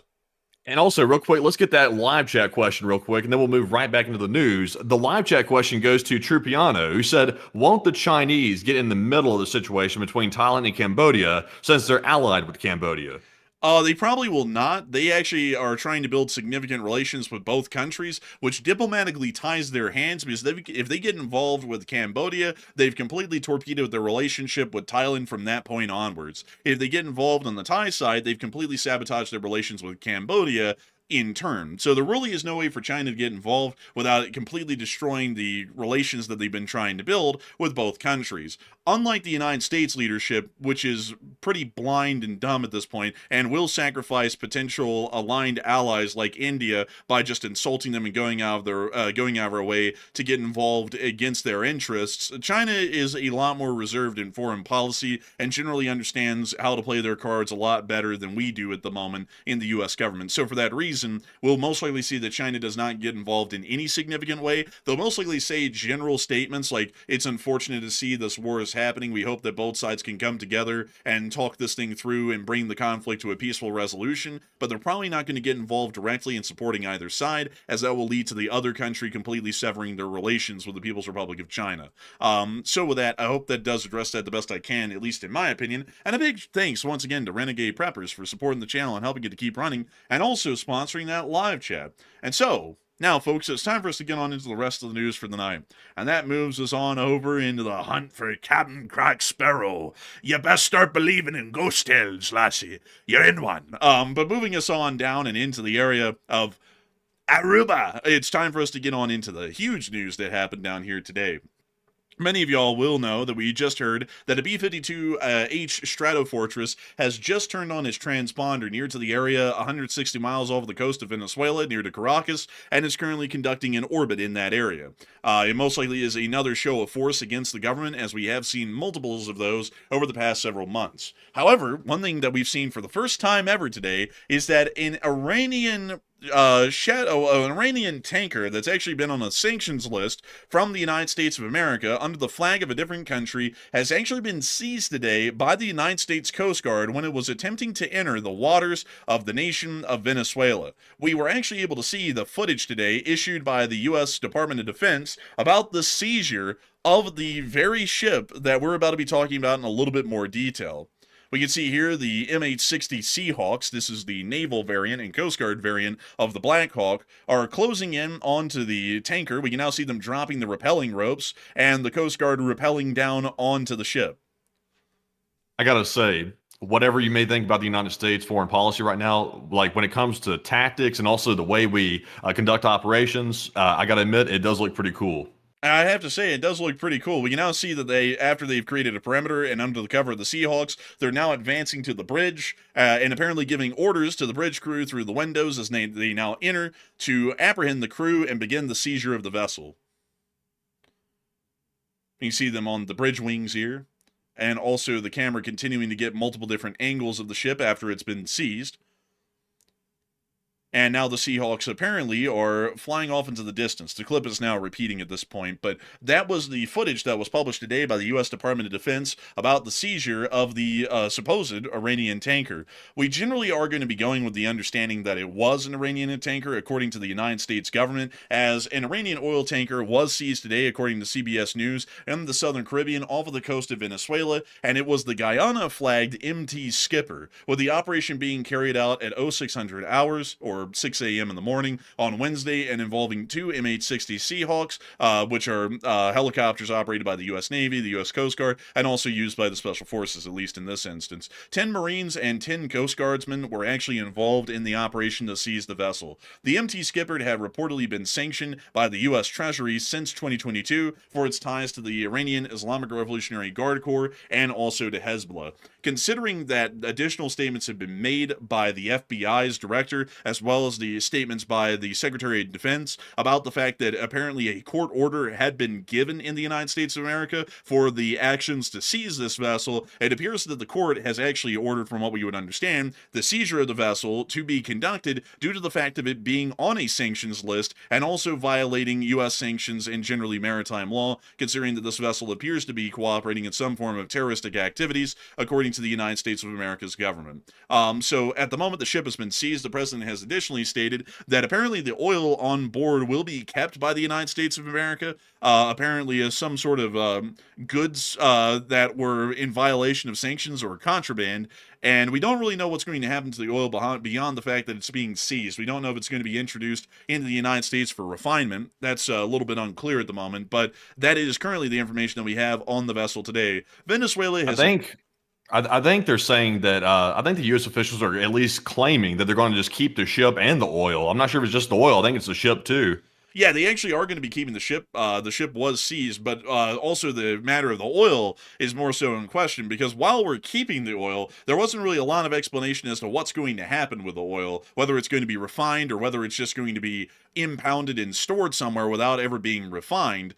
We don't know that exact detail to be sure. But moving on down into Caracas, however, we did also see that the Venezuelans immediately started screeching about this development today, and has denounced what it deems a blatant theft and an instance of international piracy, which the Iranians are incredibly well familiar with, considering that they run the Houthis, which are quite literally international pirates at this point, after the President of the United States publicly acknowledged the seizure of a Venezuelan oil tanker, or more so an Iranian one, in the Caribbean.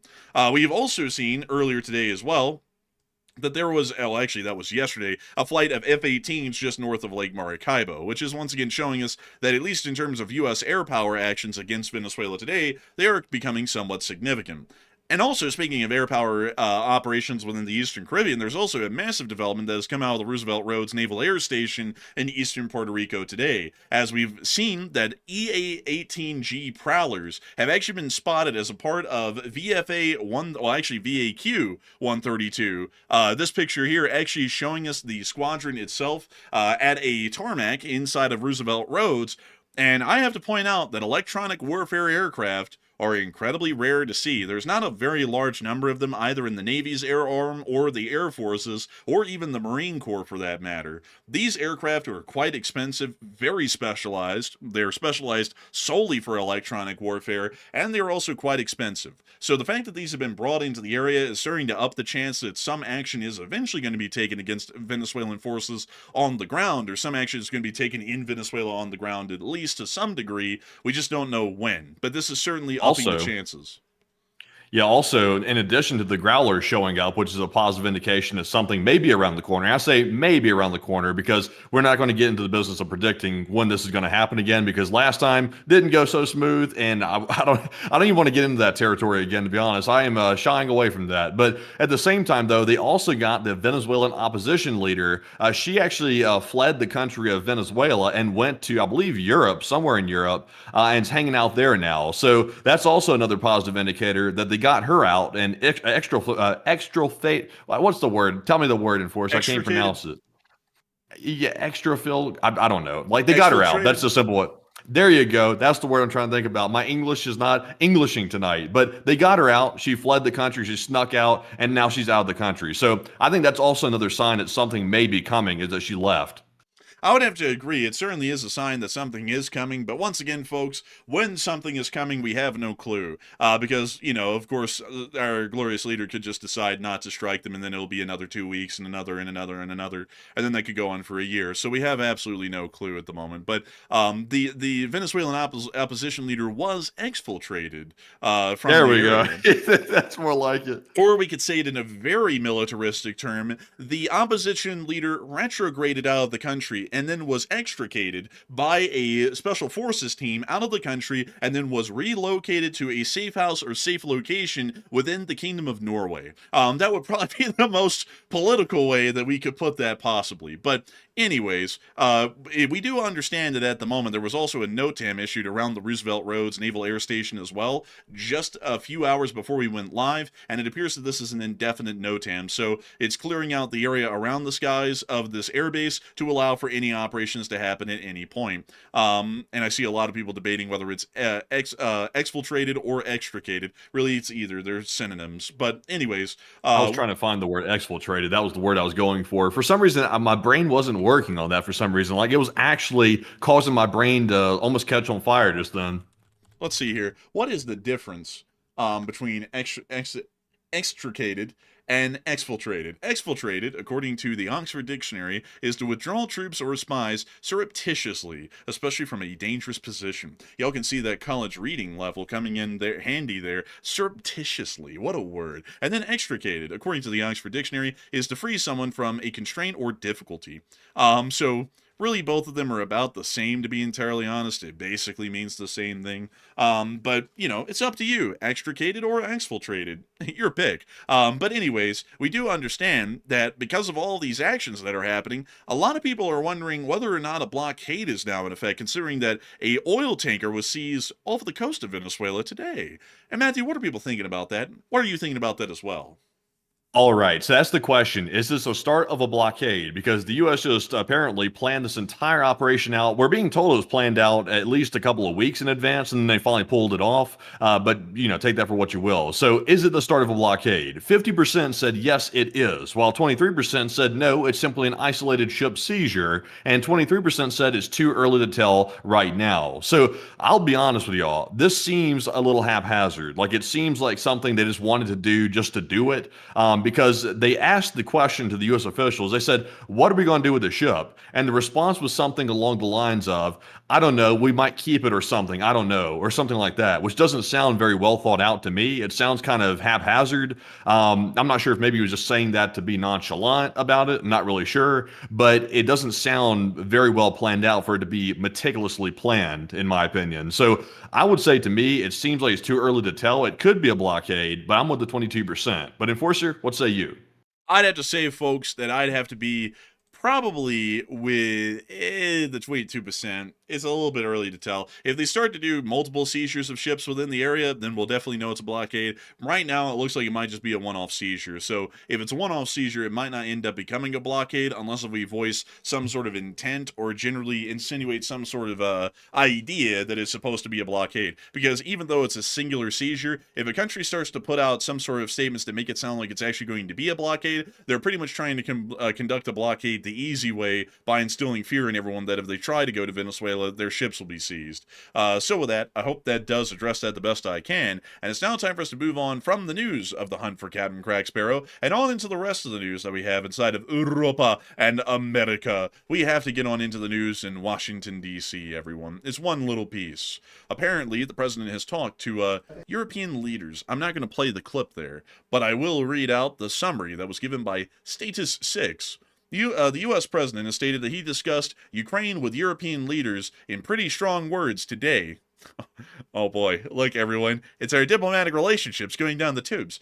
We had some little disputes about people. And then the U.S. president also said the European leaders would like to meet with him in Europe over the weekend. They're not coming to America. And according to the president, he's then stated, we'll make a determination depending on what they come back with. We don't want to be wasting time. Sometimes you have to let people find it out, and sometimes you don't. But the problem with letting people find it out is you're losing thousands of people a week.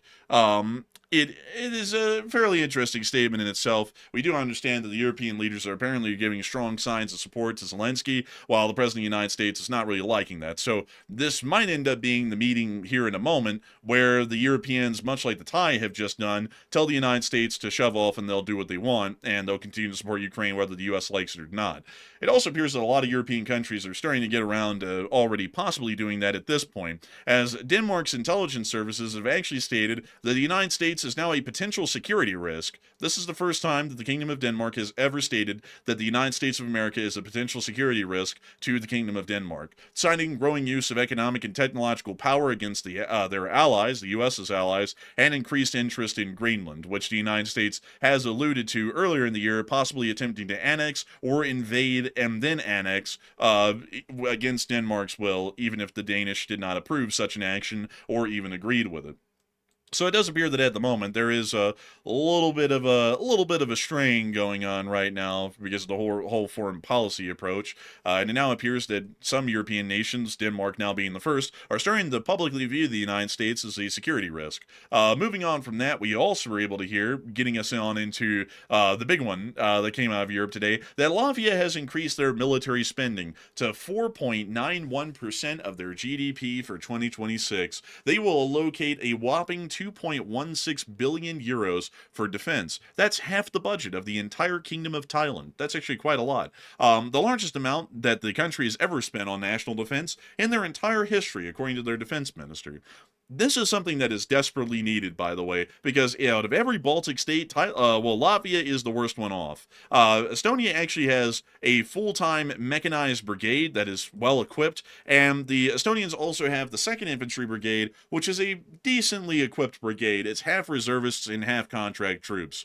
The Lithuanians are the best equipped. They have an entire brigade. The brigade is made up almost completely of full-timers, and they do have a half and half brigade within their division, but beyond that, the Lithuanians are wildly well equipped, and that half and half brigade is soon going to become a full-timer brigade, much like the other two of the Iron Wolf and the Scimitar. Latvia is the only country in the entirety of the Baltics that pretty much relies entirely on conscript troops that are poorly trained.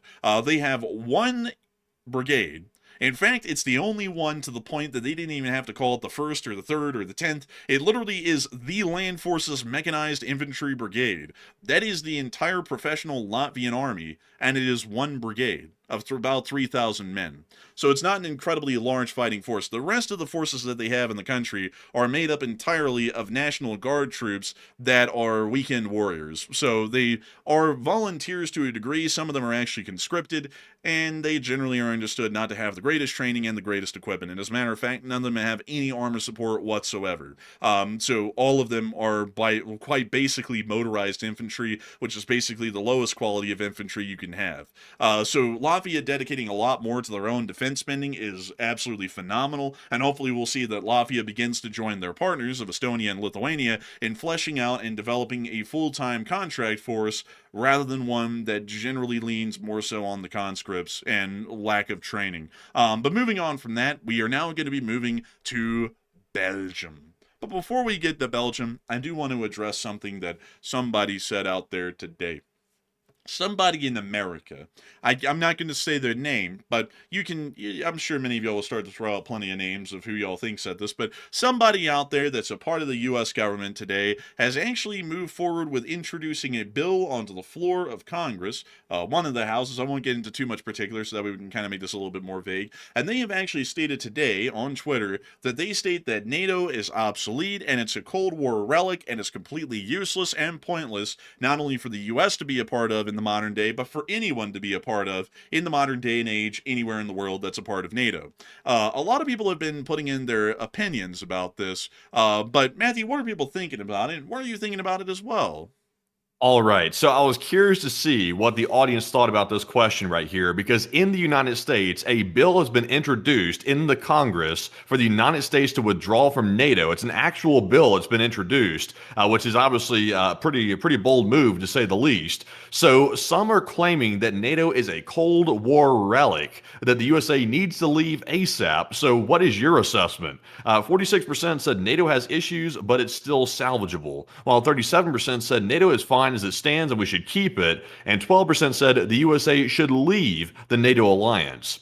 So here's the deal. A Cold War relic is a really strange way to put it, because NATO's whole purpose is to deter our enemies from attacking any European countries or the United States. That's the entire purpose of it. So NATO obviously existed during the Cold War as well, and it's a relic. I guess you could call it that if you have a very strange sense of logic. But at the same time, during the Cold War, Russia and the United States also fought proxy wars, which we're doing right now with the Russians. They also developed weapons and got into a nuclear arms race, which we're once again doing right now. And we also waged economic warfare against the Soviet Union. So literally the exact same conditions that NATO existed during the Cold War exist in the modern day. So why are people saying that it's a relic if the same conditions that existed during the Cold War exist now? That literally makes no logical sense. Like, there's really no objective argument you can make to say that somehow NATO is obsolete considering the same conditions exist right now. So honestly, I'm going to withhold it. I'm going to leave you all to create your own opinions about that. But I obviously have some very specific words to use for people that come up with stupid arguments like that. But I would say NATO has issues. I'm not going to pretend like it doesn't. No organization's ever perfect, but it is salvageable, though. We should work together to ensure the common defense is actually properly taken care of. And it's definitely something we should keep, especially when we're on the cusp of World War III. But Enforcer, what say you? I'd have to say that NATO is fine as it stands. I don't even think NATO has any issues, to be entirely honest with you. I see some people saying that, the 44%, the large majority. I don't even really say that NATO has a lot of issues in itself, rather than the United States at the moment. You're like, a lot of people say that the spending issue is a thing, but everyone has to understand these nations, a lot like the United States, have their own ability of having a self-determining government. If their citizens want to vote to decrease their military spending below the advisable amount that NATO lays out, they can do that. It might not do us well in a war, but at the same time, that's something that they can do. If we go into a war, you do have to remember that while we're fighting in it, they're the ones that are going to get directly steamrolled and marched over by the Russians, not us. That'll never happen to us.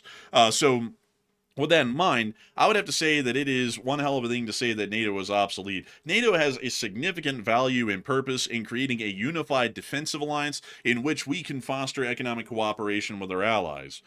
Just for that reason alone, it is a huge value to the United States. We get far more out of it every single year than we put into anything. We spend, folks, about $900 billion to $1 trillion on our military every year. And in collective trade with Europe in a single year, we make $1 trillion.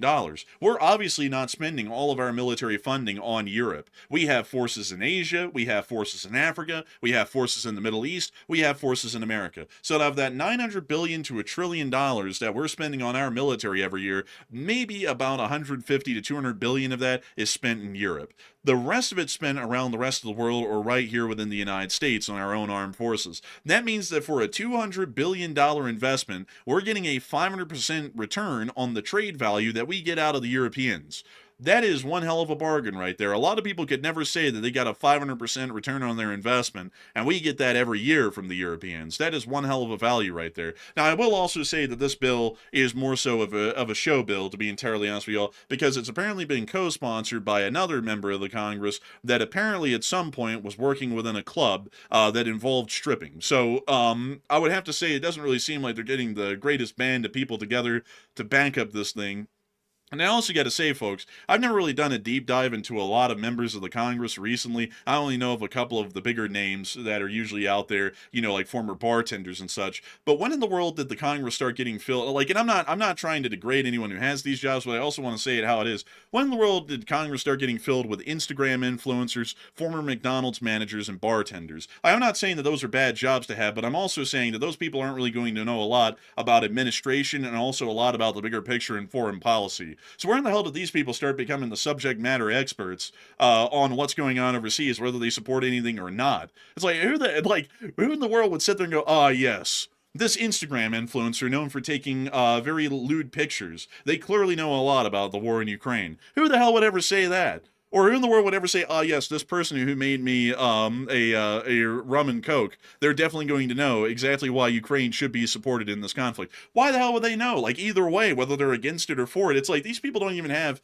the requisite knowledge just from their expertise field to know anything about what's going on overseas, for it or against it. Like, I don't know. I think working in a strip club might be a good prerequisite to politics. There's a lot of things that cross over between politics and working in strip clubs. It's a pretty close relationship between those two things right there. So I don't know. Maybe it should be. I mean, maybe working in a bar would be like a good prerequisite or something like that, possibly. Yeah, and also, I was also say, who would listen to a YouTuber? But the difference here is that it's like, I don't have a degree in like stripping or anything like that. I have a degree in history, and Maddie has a degree in political science. So it's actually degrees that would generally be in line with talking about this, because we learned about that for 4 years. We actually have real academic training on these topics. Like, we can actually talk about that with a decent amount of competency because we were actually taught how to kind of do that to an extent, or at least know enough to talk about it. Instead of, you know, someone who works at like a McDonald's as a manager. Like, like a high school graduate, mind you, and people say that American public education sucks, which I'd agree. So they probably don't know a lot. And if they went to college, they probably know just a little bit more in some specific topics, but they don't really know a lot. They become a McDonald's manager, so their best expertise at that point is running a hamburger restaurant, and then they get elected into Congress, and then all of a sudden they can immediately talk about anything and everything in the world and foreign policy like they know what's up. And Actually, I mean, if you worked at McDonald's, there's nothing wrong with a person like that who has good intelligence going into politics. But the problem is, some of the people that worked at the hamburger joint that went on to then work in politics, the problem is they'd put the bun, like the bottom bun, on the top of the hamburger, and they'd put the top bun on the bottom of the hamburger, and also they'd put the ketchup and the mustard on the table instead of on the hamburger. So I mean, you gotta have good skills in whatever you're doing. Like you can't just like be a crap hamburger maker and then want to go into politics. It's like you got to have a little intelligence. I don't really care where people come from as long as they have good intelligence. Like that's the main thing for me. You can generally get a good gist of if somebody's a lunatic or not by hearing them talk. But the problem is people overlook that way too commonly these days. They say, oh, that person, they seem like a nice guy, or they seem like a nice lady or something like that. Let's just elect them because they seem nice. It's like, well, do they seem like they're competent? And that's the litmus test. And also, I see someone saying, are you trying to say you're more qualified to talk on policy than your literal senators? Absolutely. Yeah. Like, it doesn't. What makes a senator qualified? I mean, look at all the senators come from like all kinds of different backgrounds, by the way. Some of them don't even come from backgrounds of political science. Some of them come from backgrounds like they were like working the dry cleaners or something like that before they jumped into politics. I mean, people assume just because the whole like social perception of senators, they think, oh, if they're a senator, they must be intelligent. Hell no. That doesn't mean that. It could be someone who was just simply popular that got elected. I mean, look at some of the disasters we've got. And also, I got to say this, folks. I got to say this because someone just said, "Wow, hating on low-income workers." I'm not at all. I'm not at all. But one thing I will say is that I do not understand it when someone like you've got to understand it from how I'm saying it, which is a lot more nuanced than it sounds. Some of these people used to work in like strip clubs and stuff. In this one particular instance, this person actually did. So they worked in a strip club and they became an Instagram influencer, and then they got elected to Congress. So this person does not read or study much on any topic. They have absolutely stupid takes. Like, for example, this person says that the Ukrainians are exterminating Christianity as one of their big talking points as to why Ukraine shouldn't be supported. So clearly they haven't read a lot about why the Ukrainians shut down the Russian Orthodox Church, and they don't research or study anything at all. And they have absolutely no subject matter knowledge on the topic anyways. And because they are in a congressional position, people pretend like they have an actual idea of what they're talking about. Like that doesn't really line up too much. Like if you sat there and said this person was from high school, but they self-taught themselves a great deal about foreign policy and then got involved in some sort of a job that talked about it, and then they got elected to Congress because a lot of people considered them to be incredibly good at what they were saying, that's a whole other topic. But people who have absolutely no knowledge or want to have any knowledge on that topic, and then they just get elected by popularity and then talk about it like they know, and that's something that it doesn't make any sense to me at all when people are like, oh yeah, that person we clearly ought to listen to. Like, let me tell you this. I never went into a degree for nuclear science at all. Nil, zero. So my opinions on nuclear science is absolutely void. Like, if I became a Congress member and said, I think that nuclear reactors should have this safety element built into them, my opinion's worthless. I have absolutely no knowledge about how nuclear reactors really work in depth or great detail to be able to talk about that. Like, I can say I'm pro-nuclear or I'm anti-nuclear on a very basic level and say I don't really have a lot of knowledge on that, but if anyone started to try and pretend like I was a subject matter expert on nuclear policy when I don't even know anything about nuclear science at all, that would be pretty goofy. Like, if anyone tried to ever do that on me, I'd be like, that's pretty goofy. I'm clearly not an expert on nuclear science. So with that, I hope that does address that the best I can before people start getting offended, because I see some people trying to get offended about the statement, and I see people are trying to take it out of context. But at the same time, folks, I'm not backing off of that comment. I'm not apologizing for it. Why the hell is a former McDonald's manager considered to be an expert on foreign policy? Not dissing on McDonald's managers, but at the same time, it's not like a lot of McDonald's managers I've ever seen know a lot about foreign policy, just to be honest. But anyways, with that, folks, we are going to be moving on out of that information from the United States and on into Belgium for the big banger. It's time to get on into what the Prime Minister of Belgium has said today. So, according to Belgian Prime Minister Bart de Wever, who is this guy right down here, which looks like the living version of Stuart Little, he has stated that the European Commission's proposal to use frozen Russian assets to provide Ukraine with reparations loan is theft. He has also added that there are certainly better solutions than stealing the Russian central bank's money. This is a radical step. I think it's very unwise and ill-considered. The Prime Minister allowed for the possibility of filing a lawsuit against the European Commission to block a potential decision on the use of the assets. So, apparently a fairly strong stance being made by the Belgians. To be entirely honest with you all, this is getting kind of into the camp of what Viktor Orban and Fico have been saying in Slovakia and Hungary recently, which is completely blocking any sort of attempts to start larger funding for the state of Ukraine in their current war effort. This is a fairly intricate sort of a situation, because while the entirety of the European Union's Commission has largely voted on liquidating these assets, Belgium is pretty much the country that has to liquidate them. Most of the financial assets within Europe that have been seized, around 80% of them or more, are currently held inside of Belgium themselves. So while the European Union is generally voting in unison to liquidate these assets, it's actually up to Belgium itself to go through the process of liquidation. That's somewhat true. That's somewhat true. The UK alone, Britain, they're holding about 10 billion pounds of frozen Russian assets that they can liquidate. France is holding another large chunk similar to that, while Belgium is holding a good bit of the money. It's still not all of it. Europe can still make a big difference, even if Belgium has taken the cowardly way out of this situation. They can still liquidate all the other assets in the other countries, and that would keep Ukraine funded for at least a couple more years, even without Belgium. So Europe can still get it done, by the way. And also, there are ways to put pressure on Belgium, by the way. If Europe really wants to, they could pressure Belgium into doing that. Like, there is a way to get that done diplomatically and economically, but Europe has to really be committed to it. And right now, I think Europe's still a bit on the fence. They're leaning toward it, especially Britain and France, but they got to start working on Belgium. Yeah, that's true, but I mean, the UK is holding about like 10 billion, say, but Belgium's holding about 110 to 120 billion. So most of the financial assets are going to have to be liquidated by them. They have like 110% more in financial assets currently held up inside of their country than the UK or anyone else does. So while there is some burden on other countries to liquidate those assets, the primary burden is on the Belgians.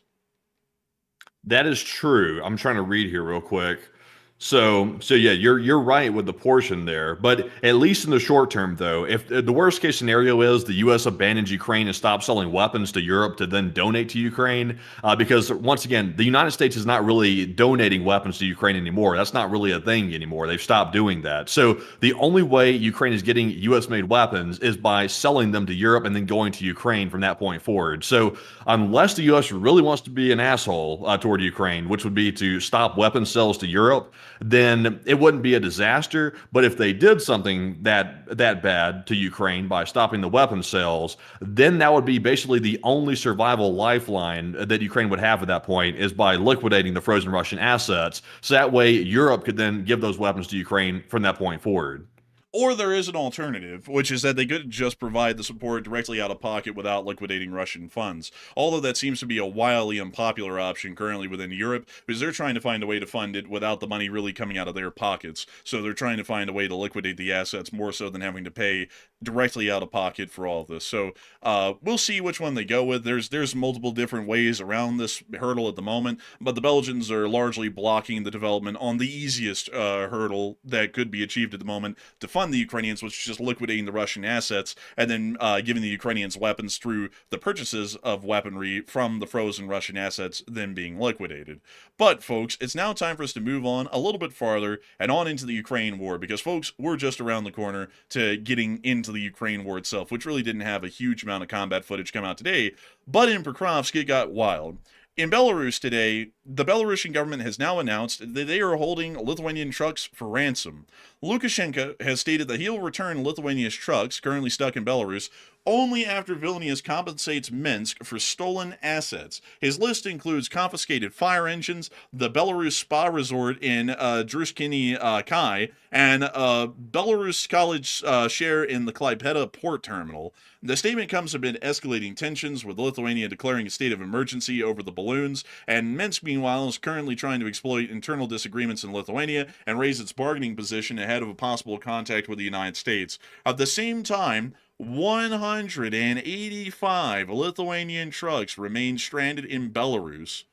Mind you, while Belarusian trucks are easily able to drive from Belarus straight through Lithuania and to Kaliningrad by treaty. So the Belarusians are literally holding Lithuanian trucks for ransom today, and have now made that quite clear that they will only release the trucks when they get their end of the bargain. They're literally holding the truckers and the trucks hostage at this point, from what we understand, for the Lithuanians to give them something.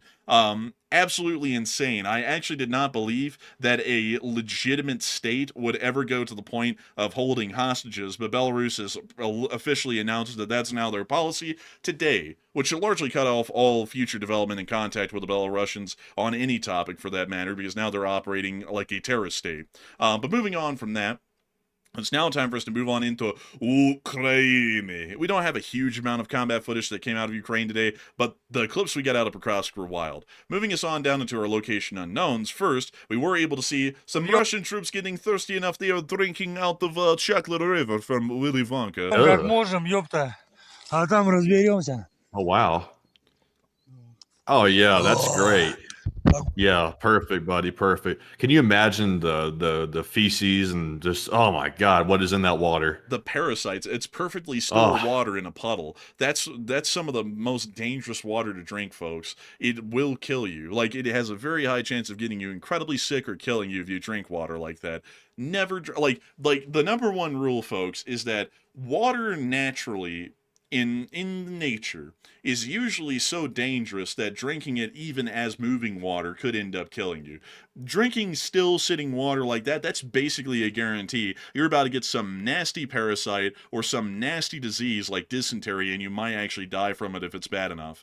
Meanwhile, the Russian casualty report came out, and this doesn't include the Russians that died from crapping themselves to death, like the ones who just got dysentery, but according to Miss DC, keeper of the records, losses dropped below averages except for artillery and vehicles, and December is still close to prior 2 months average. And over the past 24 hours, we were able to see that 1,010 Russian soldiers were wounded and killed, along with 1 APC, 107 supply trucks, 1 main battle tank, 25 artillery pieces, 177 drones, and that was it. But still, fairly impressive to see and good to know that they are continuing to conduct strikes against the Russian Federation's equipment on the front. Moving us on down and into the area of Pokrovsk, before we get directly on the front, we're going to move about a dozen or 2 miles behind the line to the Donetsk International Airport. The Donetsk International Airport has been embroiled in fighting ever since 2014, when it became a major front line and battlefield for the DPR against the armed forces of Ukraine.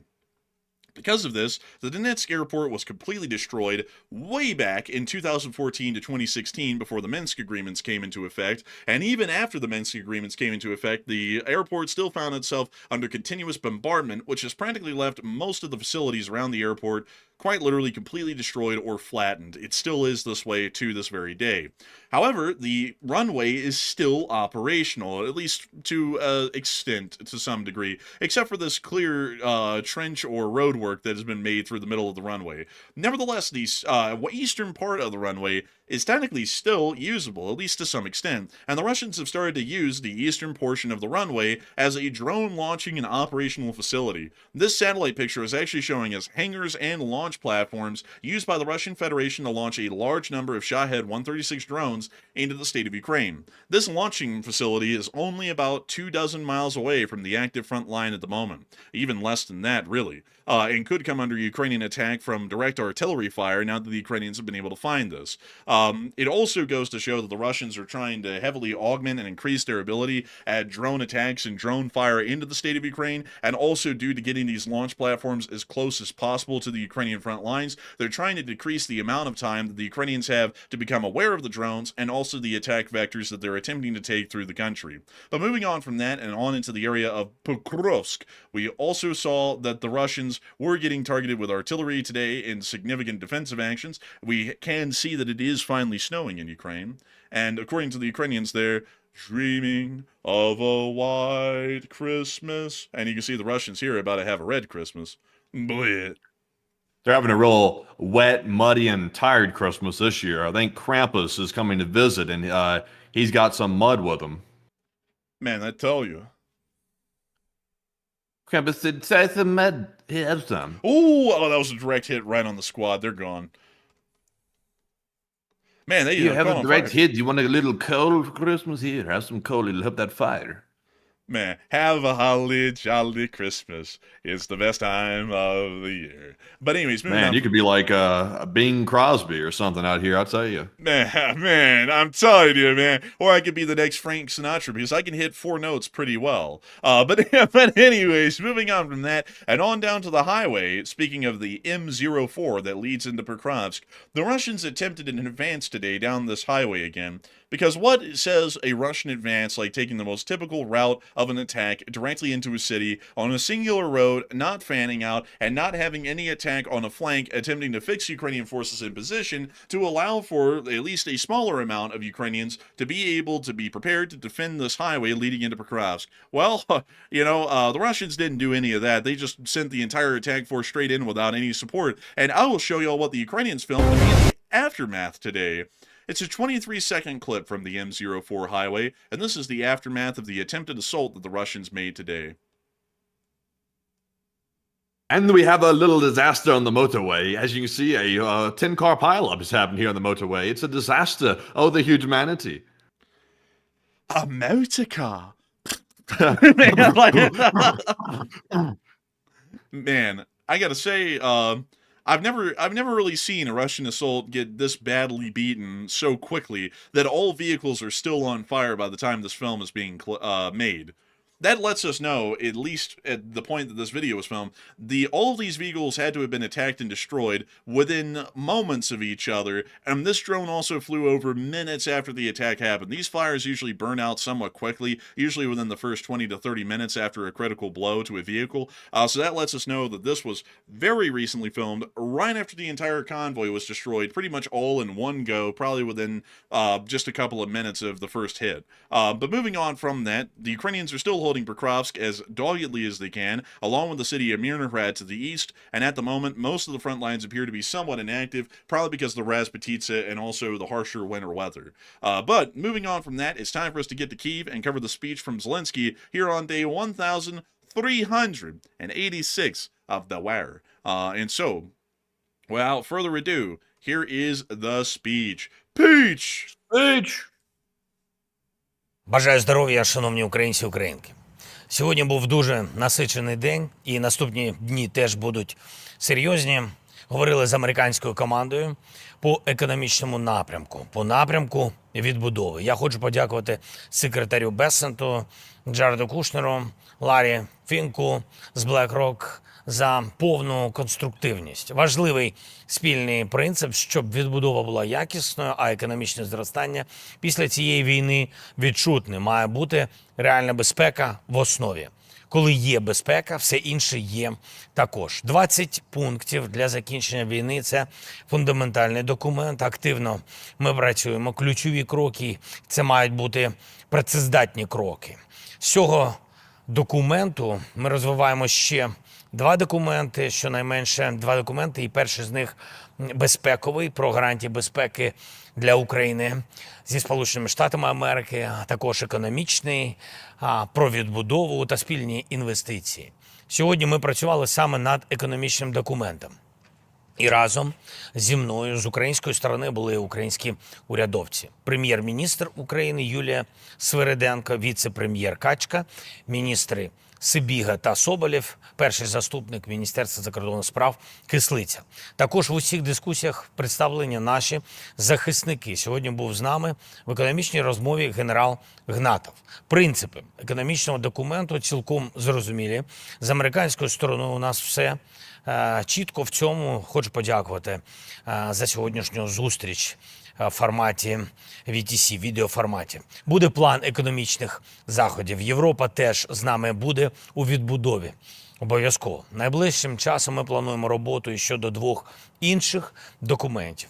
Рустем Умєров продовжив спілкування. На завтра ми готуємо зустріч коаліції охочих. Більше 30 держав, які разом з Україною працюють для безпеки на землі, в небі, на морі. Будемо наступного тижня координуватись з Європою і в двосторонніх форматах. Україна працює швидко. Кожен візит, кожні наші перемовини завжди мають практичний результат для, передусім, нашої оборони, для нашої стійкості. Сьогодні є посилення нашої бойової авіації. Дякую. Деталі поки не публічні, але постійно додаємо сил в небі. Сьогодні ж є додатковий санкційний крок в Європі. Буде більше санкцій проти російських танкерів, проти всієї інфраструктури, транспортування російської нафти. І це правильно. Україна в грудні представить і свій пакет санкцій проти танкерного флоту, який працює на війну. І ми будемо поширювати цей тиск у спільних форматах з нашими партнерами. Будуть нові кроки і проти російських пропагандистів. Сьогодні ж була доповідь керівника Служби зовнішньої розвідки України, в тому числі про економічну ситуацію у ворога і все більшу залежність росіян від Китаю. В російській історії ще ніхто не здавав суверенітет так сильно на користь Китаю чи будь-якої іншої сильнішої нації. Це феноменально, як багато Путін платить, щоб тільки не закінчувати цю війну. Але світ все одно має достатню силу, щоб закінчити цю війну, щоб примусити Росію це зробити. Мир потрібен. Я хочу подякувати кожному, хто допомагає. Ще одне. Сьогодні я говорив з представниками Верховної Ради України. Ми говорили предметно. Я не допускатиму жодних спекуляцій проти України, якщо партнери, в тому числі ключовий наш партнер в Вашингтоні, якщо партнери говорять так багато і так конкретно про вибори в Україні, про вибори в умовах правового режиму воєнного стану, то ми маємо дати українські законні відповіді на кожне питання і на кожен сумнів. Це непросто, але тиск щодо цього нам точно не потрібен. Я очікую, що народні депутати України запропонують своє бачення. Безпекові виклики залежать від партнерів, від Америки передусім. Політичні та юридичні виклики мають отримати відповіді від України. І це буде. Слава Україні! Also, Hiram Slava. Also, I like that, by the way, that like peace in like the Ukrainian sense has become synonymous with Russian defeat. Like that, just to appease like certain individuals out there that say Ukraine is being a troublemaker, they're saying we're working toward peace. It's like, well, really, it's like you're working toward like Russian defeat, really. But just to placate people, he's calling it peace. Honestly, that's the only way to have peace, though, because it's like any other way, the Russians just win entirely. So it's like you have to defeat the Russians, or there will be no peace, because they'll just keep going until they get everything. But with that, that is the end of the speech from the President of Ukraine, Volodymyr Zelensky, here on day 1,386 of the war. And that's going to be moving us on into the second segment of this stream, folks, where we get to talk to each and every single one of y'all. And I got to say that it's always a fun segment, because there is a limitless amount of things that we can say and talk about. And I gotta say, folks, that it is one hell of a thing to know that we've had so many people with us once again watching this news tonight. We had a peak viewership of 13.6 thousand people, and over the course of this stream, 74,000 people have watched. I've got to say that it's honestly a massive and wondrous thing to know that so many people have been watching this channel and have been enjoying it over the years. I also got to say that it's even crazier, folks, to know that this year has already reached record viewership for the channel at 77 million views over the course of the entire year. It's a crazy thing to know that we were able to provide news to about 77 million people at this year, just over the course of the entire year. And considering that we're about around this year out the next couple of weeks, I do have to say that we're entirely honored to the tens of millions of people who have chosen this channel to be their primary source of news and have watched us through some of the most major events and historical developments of our time. So a humongous thanks to everyone so much once again for watching tonight. And make sure to stick around, folks, because the question segment is always one hell of a segment. We get to talk about all kinds of crazy stuff in the question segment, and of course everything's on the table except for religion, politics, climate change, or whether the A-10 is relevant in modern warfare or not. And so, Matthew, what do we got? All right, so let's jump right back into our super chat questions. And our first one of the last segment goes to Renegade Preppers UK once again. He throws in another $20 support. And thank you very much, good sir, Renegade Preppers, all the way from the UK for helping to keep the channel running. And he said, and one more. He said, because we need more chickens for our hosts of this wonderful community to help keep their energy for the streams. And LT, LSA. Hey, and thank you so much for the support, Renegade Prepper. And I gotta say, a wonderful thing to know that folks like you are supporting this channel and helping us to have some Costco chicken. I've actually been feasting on my Costco chicken, and the Costco chicken is truly sublime. Incredible chicken. Very tender, very juicy, thoroughly cooked, and of course incredibly delicious. And for only $5, who could beat the price? That actually sounds like an ad read. And we're not sponsored by Costco, by the way, gotta make that clear. But a humongous thanks to you so much once again for support and helping this channel to keep running. Because if it wasn't for folks like you, we wouldn't be able to make this channel possible, and we wouldn't be able to have a succulent Costco chicken meal. And so a huge thanks to you so much once again. And with that, we're on to the next one. And we also have a $20 support from none other than KG. And thank you very much, KG, for that $20 support and also keeping the channel running day in and day out. And KG said, so let me get this straight, eh? He said, Europe is in trouble, China is escalation, and the USA is playing patty cake in South America? Yeah, yeah, that's basically how it's going. It's an interesting sort of a way that things are turning out these days. But yeah, we're pretty much playing patty cake down in South America right now. And you know, China's escalating against Taiwan and Japan now, and you know, Russia's saying that they're at war with Europe and they're only going to consider victory when they completely defeat the Europeans as a whole group. And in the meantime, Venezuela is apparently our #1 priority. So you know, interesting to say the least. But a humongous thing. You know, I gotta say though, isn't it funny how we say that the rest of the world isn't our problem? It really is just the Americas, at least in the national defense strategy. And then earlier, just about a month or two earlier, the president was lamenting that he practically gave up Kabul, or more so Bagram, a couple of years ago when he signed the Qatar Accords with Afghanistan for the U.S. to start withdrawing out of the country. Like, you know, it's like, why in the world are we lamenting the loss of Bagram if that's not our problem, and if the Chinese aren't our issue, and if nothing's our issue around the world? Why in the world is that something that we would want to have back? And the answer is because it is our issue, and it is our problem, and it was a strategic blunder. But, you know, you won't ever hear that from anyone else. But a big thanks to you so much once again for the support. I hope that does address that well. And with that, we're on to the next one. All right, so our next one here is going to go to Scarface, and Scarface puts in a $20 support, and he said, I always tell the truth, even when I lie. But thank you very much, Scarface, for that support. We appreciate that. He said, all must take a stand against Putin, and how many have died for the desires of old, weak men in power, and how many more will he send to their death? And America must stand firm on our principles and for our alliance. I gotta thank you massively for the support. And I've got to say that the answer to that question is apparently a lot of Russians have got to die for an old man in power. But the crazy thing about it is that it doesn't even take an old man in power to really create an issue. Like, look at Thailand and Cambodia. Thailand's leader is in his 30s. I think he's in his 40s, actually. He's not an incredibly old guy, and yet they are at war with the Cambodians because the Cambodians keep planting landmines on their patrol paths on the other side of the border.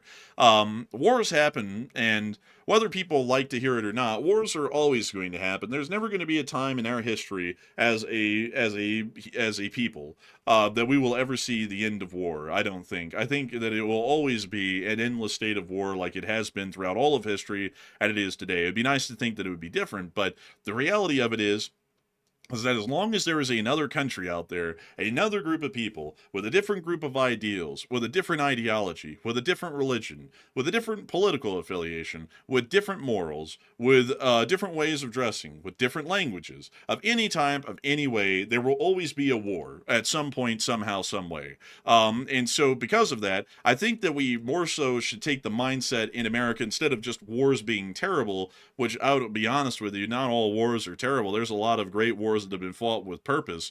I would say that the U.S. and its public should take more of the mindset of we should be fighting wars that continue to protect our interests and our people and our allies and continue to put our enemies at a disadvantage. Because the idea that a lot of people in America have that all wars are bad and we should always avoid a war no matter what, it generally is something that isn't realistic. It's just not the realistic environment that we live in as a nation ever for the 250 years that we've existed. But a huge thanks to you so much once again for the support. And we actually apparently have some new footage coming out, some So fresh yes, footage.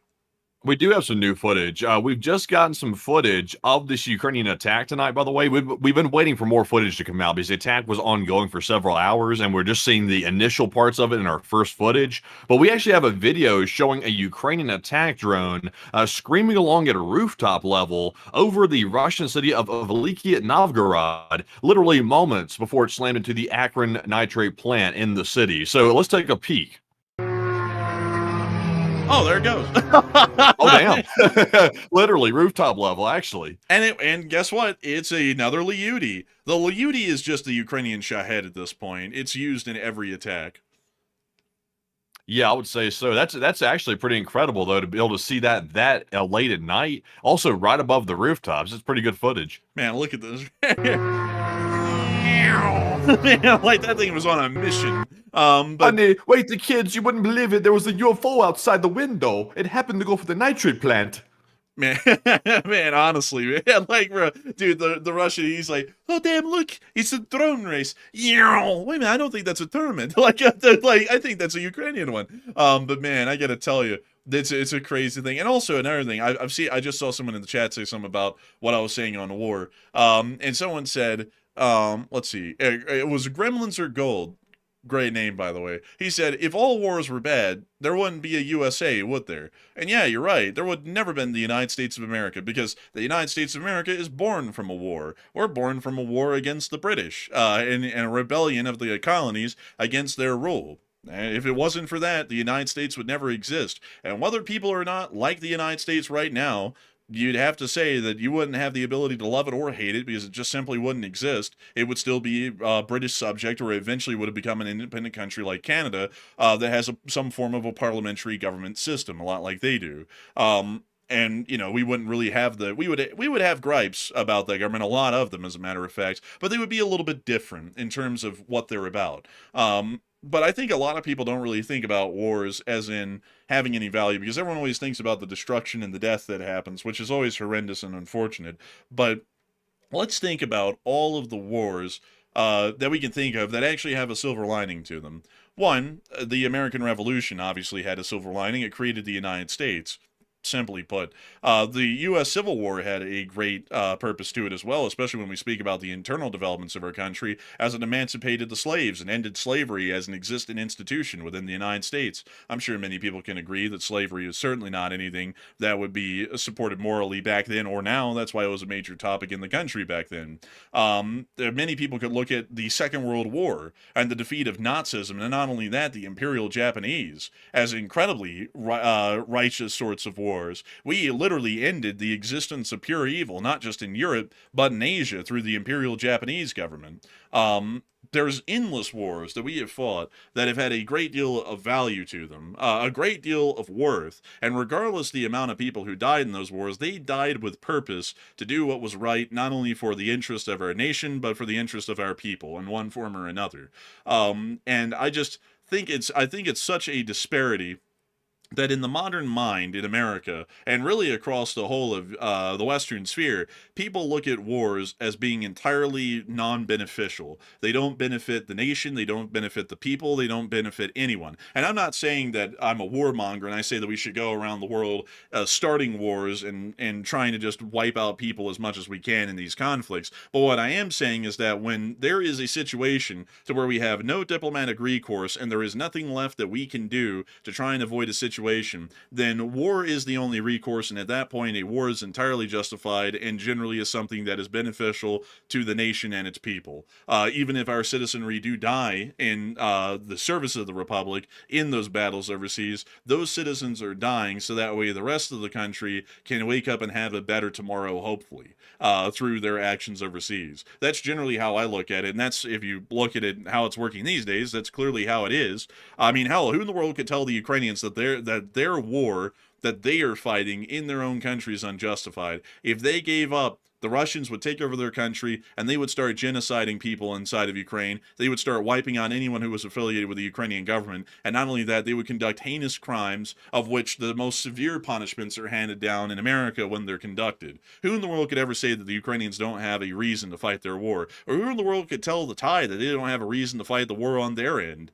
The Thai keep seeing that their soldiers are ambushed, killed, or wounded because of Cambodian actions along their border. Doesn't their nation have a right and a justified cause to defend their citizens who are serving in their armed forces from attacks from the Cambodians? They certainly are fighting a justified war, in my opinion. And considering that it started again because of Cambodian actions, I mean, who in the world can blame the Thai for saying that the Cambodians pose such a threat to the safety of their armed forces, who are citizens of their country, that they will continue to take actions against Cambodia until they no longer pose that form of the threat? Or who in the world could ever look at, say, any other country that's currently in a war, like, for example, let's take one inside of the Middle East, like the Israelis for that matter. While we have generally stated that the U.S. position with the Israelis, and also the fact that they stated that the Russians are their friends yesterday, generally puts Israel in a questionable position, who in the world could tell Israel, as an existent nation, that they should never respond to a terrorist attack that's conducted by Hezbollah or Hamas against their country and against their citizens that end in the injury or death of a single citizen or dozens? Who in the world could ever tell them that that it's unjustified to make a response to that, or that it's unjustified for any other group of people when they're attacked to respond in their own self-defense, no matter what measure they want to take that to? I just find that the modern mindset that wars are never worth anything and they never have any value and they never achieve anything to be very two-dimensional, when there's a lot of dimension and depth to the endless kinds of wars that are had on this planet, why they're had, and what kind of purposes they're being had for. Like, people always deride that America goes to the Middle East and goes to war over oil. But then people at the same time will complain about the rising costs of the gas pump. And it's like people don't even understand that the two things are connected. If the price per barrel of oil goes up because we don't control the Middle East as well as we do right now, that means that the price to refine oil and the gasoline in America here is rising because the price per barrel of oil globally is rising. That increases the cost of the gallon of gas that you're buying at the gas pump, and it directly affects you.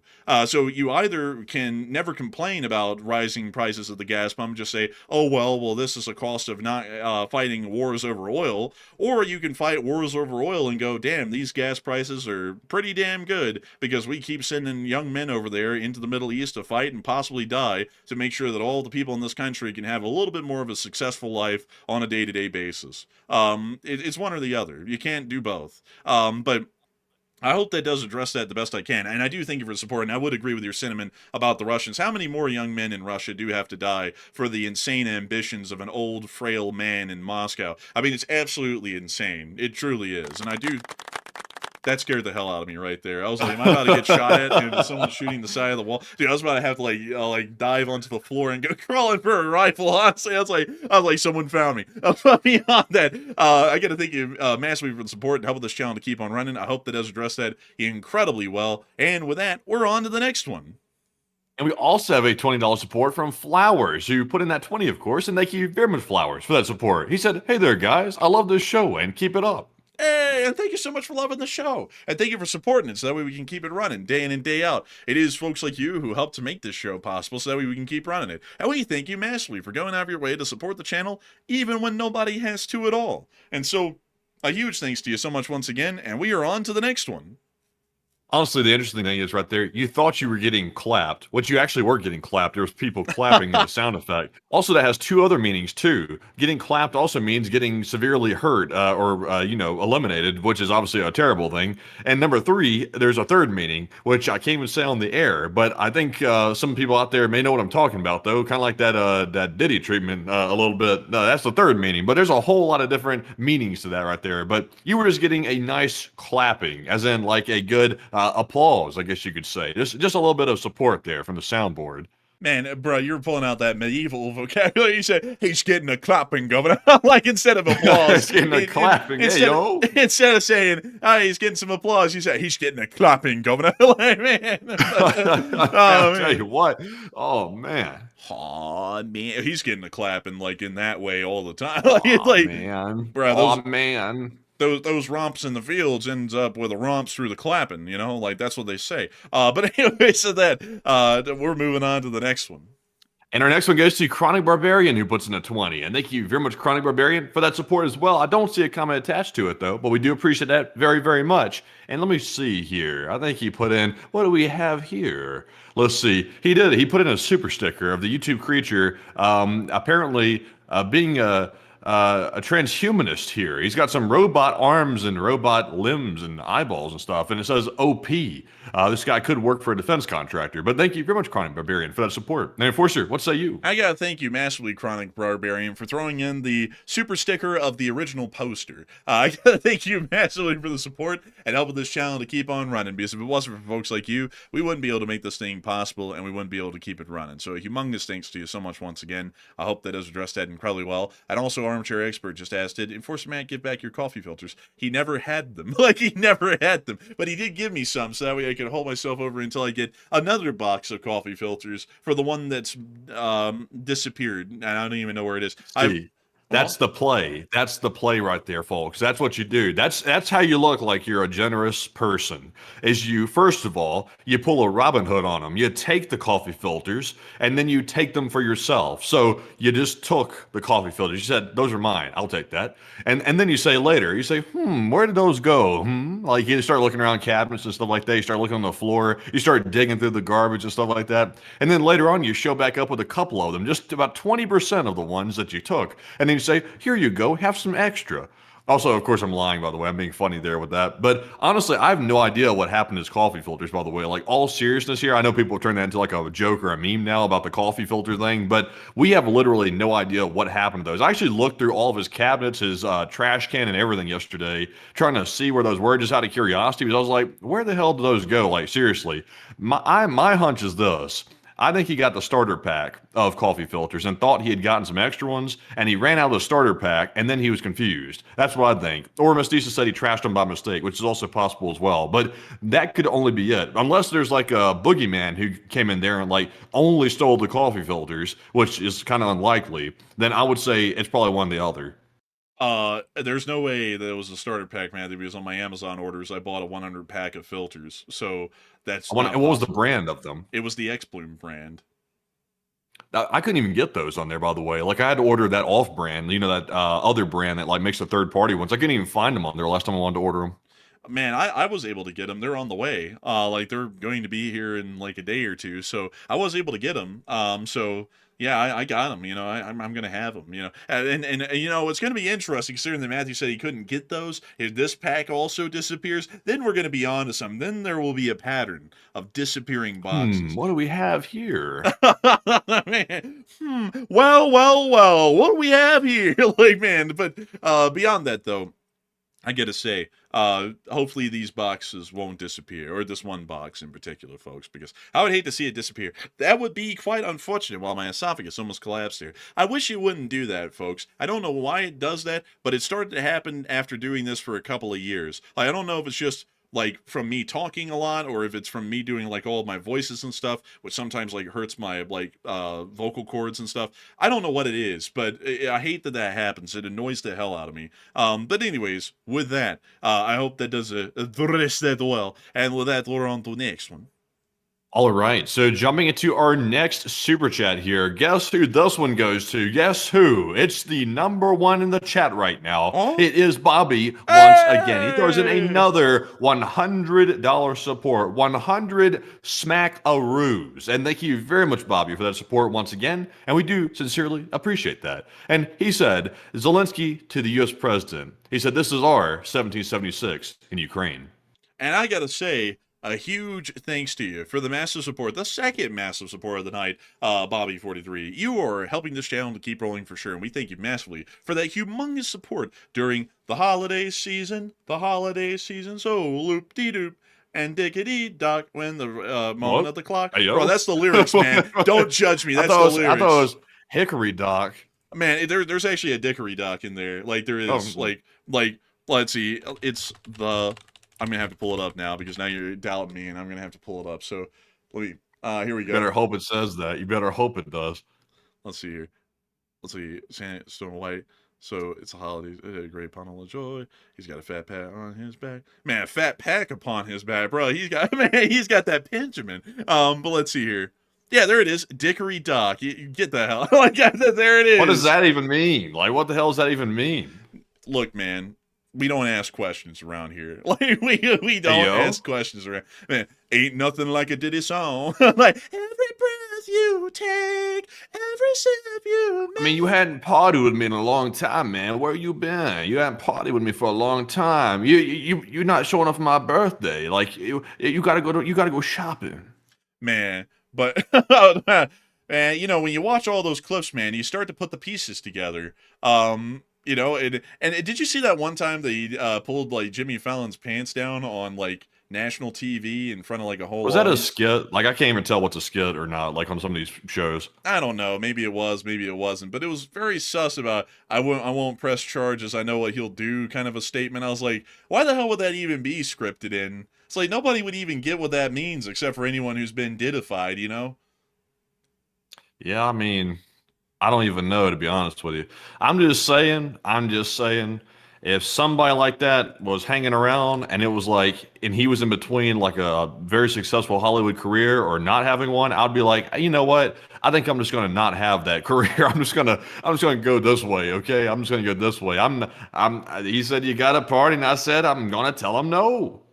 Also, by the way, Matthew, I pulled up the meaning of dickory, spelled the way it is in the song, and it is apparently a nonsense word that's just made up to rhyme with, like a clock. That's what they say. Who's claiming that? That's those people. That's them, like out there, whoever they are. But you know, I gotta say, one hell of a song right here. You know, like a one hell of a song. Matthew doubted me that was in there.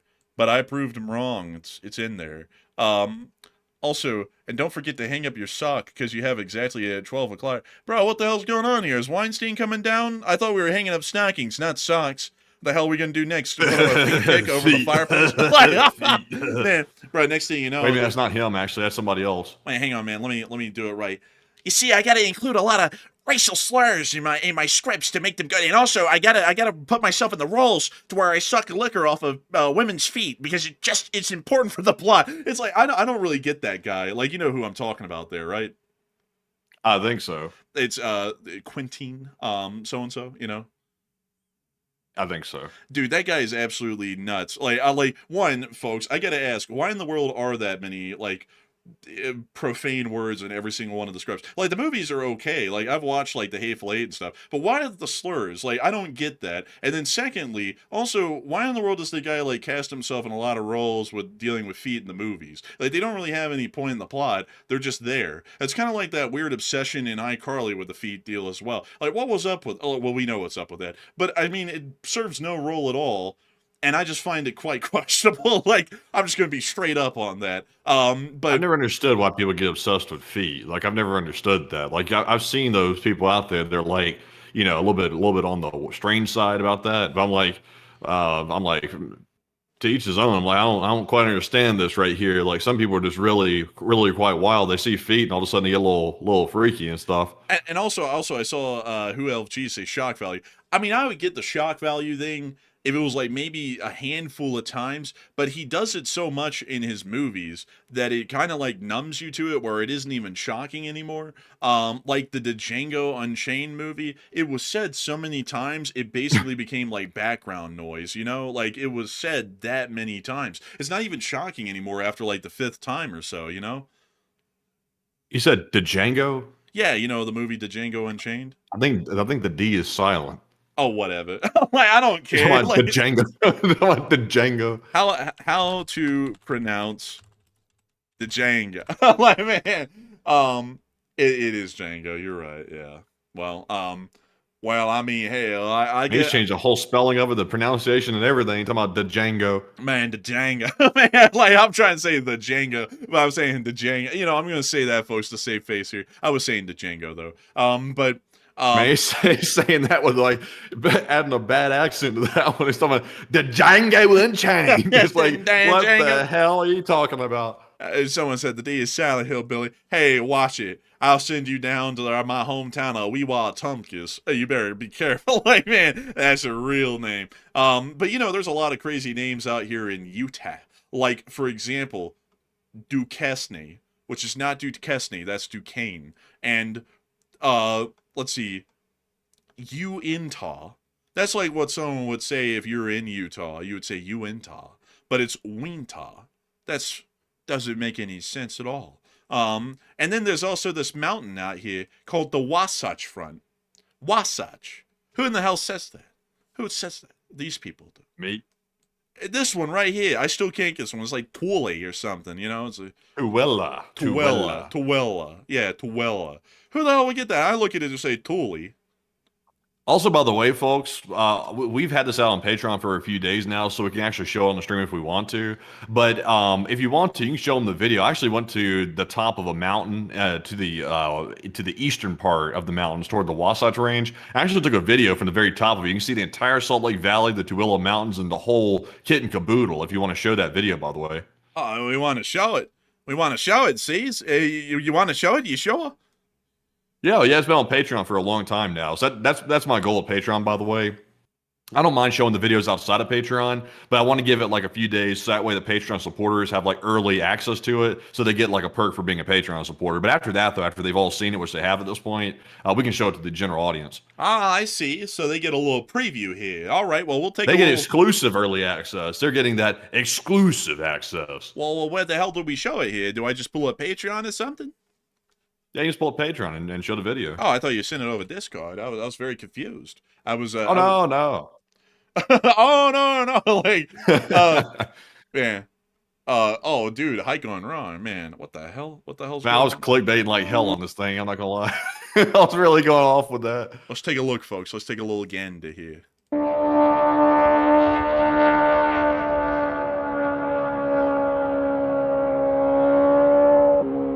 So I'm in Potato Hill, which is in a mountainous area right above Draper, Utah, which is a suburb of Salt Lake. But as you can see, though, I am literally in the mountains. But here's the view, though.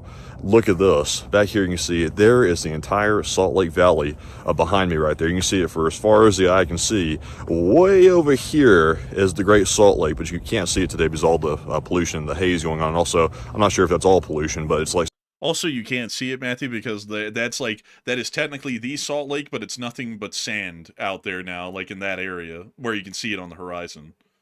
Well, you can actually see it if there's not like haze in the sky and stuff like that. You can actually see it. Well, yeah, but I mean, the thing is, though, is that right there is that Antelope Island, and the water is like north of the Antelope Island, so you can kind of see it, but I mean, like, it'd be like a sliver, because also real quick, by the way, I don't mean to interrupt you, but someone said you're crazy riding that bike, Matt. That was not me, by the way. That was just a guy going by on a Yamaha that I was like, oh, that sounds so good. I was like, I got to get that. I ran over there to go like film that going up the side of that mountain right there because I'm a huge motorcycle fanatic, so I had to film that. That wasn't me, by the way. I don't have a motorcycle anymore. Yeah, he doesn't have a motorcycle. He has a bicycle. Pollution, the haze going on. Also, I'm not sure if that's all pollution, but it's like some type of haze, but you can't see everything. But this over here, I believe, is Draper, and you got the other mountains over there toward Tooele. So what a view. This is crazy. It took a little bit of a hike to get up here, I'll be honest, but it was worth it. It's a very beautiful view. And walking over this way, I'm going to show y'all, there's actually snow already on the mountains back over here. As you can see back there, that's back toward Park City, I believe. But already got snow on the mountains over there, so I got to get in better shape, though. That was not a very big hike, kind of a little bit winded, but, you know, that's what happens when you stay in an office all day long working on intel work and things like that. That's what happens, is you get sedentary. But, man, look at that. What a view. You got to admit, that's pretty cool right there. But anyway, I just want to show you. Do we have the license for that? Yes, we actually do have the license for that. Believe it or not, I actually went through the whole process of getting a license for it. So yeah, we're in the clear. Oh, good. Did you include like credits for? It was just that. But yeah, that was Matthew looking up around Potato Hill. Matthew, are there potatoes up there at Potato Hill? See, I looked for that, but I didn't see it up there. I just got up there. Also, by the way, like that little incline going to the top of that hill right there was actually way more vicious in person. It looked kind of lame on that video I took of it, like the little preview I showed you of the climb up there. It was actually like a pretty long way around it to get to the top of it. So like it really like did me dirty, like with that camera angle. Like it looked really lame, but it was actually pretty steep. Here, I'll show you all what it looks like from down here at the base. There's the climb. Yeah, there you go. That's more like it. It doesn't really look formidable though in these pictures, Yeah. but once you climb them, you know. It's doing me dirty again. But once you climb them, you know, because there's this one hill. Like honestly, folks, just climbing is like actually like a fairly physically strenuous activity. Even if it doesn't look like a lot, it's a lot. It's weird that way. But anyways, let's take a look at the pictures that they got from up there. Man, that temple right there, you can see that from basically everywhere. Like if you look at the mountain, you'll see that thing off to the side of this mountain right here, which you don't really get a good view of from this side. But from any other angle, it's a really cool looking mountain. But I mean, just man, red potato trail. Isn't that just a sweet potato? Well, I mean, sweet potatoes are orange though, so I guess not. Yeah. Man, let's see. Ann's Also, by Point. the way, a fun fact, I wasn't going to include this in the video, but I was like, I don't really want to include like a commentary about like a porta potty in the video. That might be a little bit weird, but it's weird out here in Utah. Their porta potties are called honey pot or like Hey, honey. yo. No, it's not honey pot. It's called like honey bucket. That's what it's called. It's like the big old logo on the side of it says honey bucket. I'm like, who came up with this? It's a porta potty. They're calling it a honey bucket. I'm like, that's interesting. Bro, watch out. Xi Jinping will stick a straw on that thing. like, you better be careful calling it a honey bucket. Honey. But beyond that, a very, very interesting fact. You know, I've noticed those, but I've never really looked at the logos too much on them, I don't think. Yeah, so I don't know why they came up with honey bucket right there, but it's interesting. Also, Man. by the way, like when I went out here, there was like a whole bunch of people here. But once I showed up, I went to the top of the mountain and I came back down. It's like everybody had disappeared. I was like tripped out for a minute. I was like, where the hell did everybody go? Like there's a whole bunch of people like hanging out down there. And I went to the top. It's like I went to the twilight zone, then came back down. Everybody was just missing. Like there was like 10 or 15 people down there, and all of the people were just all gone. I'm like, what the hell happened? I thought something was wrong for a minute. I was like, did somebody know something I don't? Why did everybody just take off like that? But then it was fine. I just left after that, but it was really weird. Man, honestly, that's pretty crazy. You know, I need to make a video like that, man. But on stuff that's enforcers type stuff, you know, like a historical thing or something, or a train or industry or something like that. I need to do one like that. You know, folks, I've had this idea for a while, and it's really more so a limitation of time that stops me from doing it because you know, we're generally just doing this all day, every day, so there's not really a lot of time to do other stuff. But I would love to email people at different companies that are around here, like ones that would be cool to watch them work at, and be like, hey, would you be okay with me like following y'all around and filming what y'all do, and also talking about it and asking y'all about it, and make a video on that? Because I find videos like that very interesting, and not really a lot of people do them actually. Like I've looked around to see if people do them, and they kind of are like few and far in between. Like someone will make a video on that stuff like every 3 months or 6 months or so, and I was like, that'd be pretty cool to do a series on that, like showing everyone in the country how different people do their jobs, you know, like interesting ones. Like, you know, of course, like office work stuff, it's just sitting in a cubicle at a computer, so it's not really interesting to watch or hear about. But, you know, like talk to firefighters or policemen or steel workers or railroad men or, you know, stuff like that, and figure out how their job works. Like even like waste management's very interesting to me. Although it smells out there at the landfill, that'd be a cool thing to film and talk about. But anyways, you know, I wonder if y'all find those sorts of videos interesting. I don't know. I feel like it might be a little niche, maybe. I find them interesting, but I don't know. Maybe people find it niche. I have no clue. But anyways, with that, I hope that addresses that somewhat well, at least the whole Potato Hill thing. And you know, Matthew, it's a real shame they don't grow potatoes up there. But anyways, folks, it's time for us to move on to the next. All right, so our next one here goes to Dallas Bucky. And thank you very much, Dallas, for that $20 support right there. And that might be one of your first time supporting the channel, if I'm not mistaken. So thank you very much for that support. And Dallas said, is it time to look at the Iranian orange helicopter again? A lot of newbies may not have seen it, and use this for the pizza fun. The Iranian orange helicopter. Yeah, you know, I think it's called the Shahed too. The Iranians call everything Shahed. It's that nasty looking helicopter. I know which one he's talking about. The Shahed 285? Let's see it. It's this one. Yep, that's it. That's it. That's the one. That's the one he's talking about right there. That's the busted looking helicopter right there. That thing is busted. And that's ugly. Man, it looked so good before they did this to it too, because it's actually derived from this, which is the it's just a Bell 206. These are used for everything in America, but they took this and then turned it into that, which was a real big downgrade from what it used to be. So to explain this to all of y'all, Iran doesn't really have a lot of an arms industry. So what they did is that they took a whole bunch of Bell 206s and they chopped them up and they turned them into this. These are supposed to be light attack helicopters that have a nose-mounted machine gun. It's a light machine gun, and then they can carry some smaller rocket pods. So they're made for very light attacks or reconnaissance. Basically, in the modern day, these things are entirely useless. So a really stupid helicopter, an obscenely ugly one at that, and probably the worst attempt at creating an attack helicopter I've ever seen. America's, actually, the first attack helicopter, folks, in the world was the AH-1 Cobra. And let me see if I can get y'all the earliest variant of that to show y'all what this. Actually, let me show y'all what we were coming up with in America first. Way back in the very early 60s, this was our first attempt at going, maybe we could make an attack helicopter.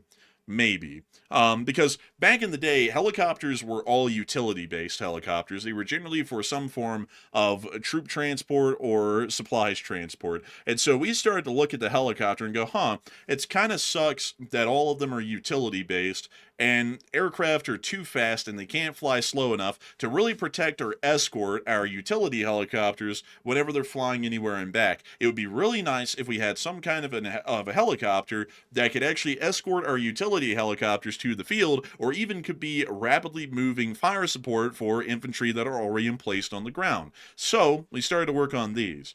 We finally, a few years later, took the engine of a Huey. We basically took the entire rotor and engine assembly of a Huey right out of a Huey, and then we put it in this. This was the prototype for the first attack helicopter in the whole world, which is the AH Cobra. These things are actually still in service with the Marine Corps, but in the modern day, they're the AH-1Z. And let me see if I can show y'all what... Yeah, this is the AH-1... That's actually an AH-1W. I need to get the AH-1Z. Let's see, where is it at? Damn, they don't have a picture of it. Let's see, AH-1Z.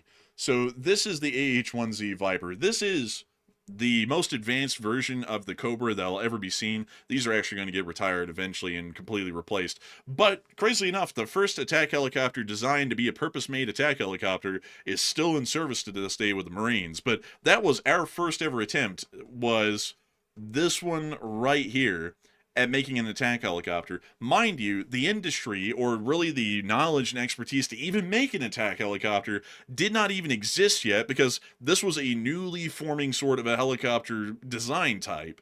So this was our first attempt. And then Iran comes up with the Shahed 285 as their first ever real attempt at making a domestically built attack helicopter. Really shows you how bad off their abilities are. Because if we could come up with this back in the mid 60s, and they come up with that in like in the late 2000s, that shows you how badly off they are industrially. It's nowhere close to what we could even do about 60 years ago at this point. But anyways, with that, I hope that does address it well. Also, I see some people saying that looks like the helicopter from MASH. I think the one that was in MASH was the OH-13 Sioux. And let me see. Well, it's actually the H-13, apparently. But let me go show y'all that. This is one of my favorites, actually. It's literally just a glass bubble with a little spindle holding the rear rotor on, and that's it. Really cool helicopter, in my opinion.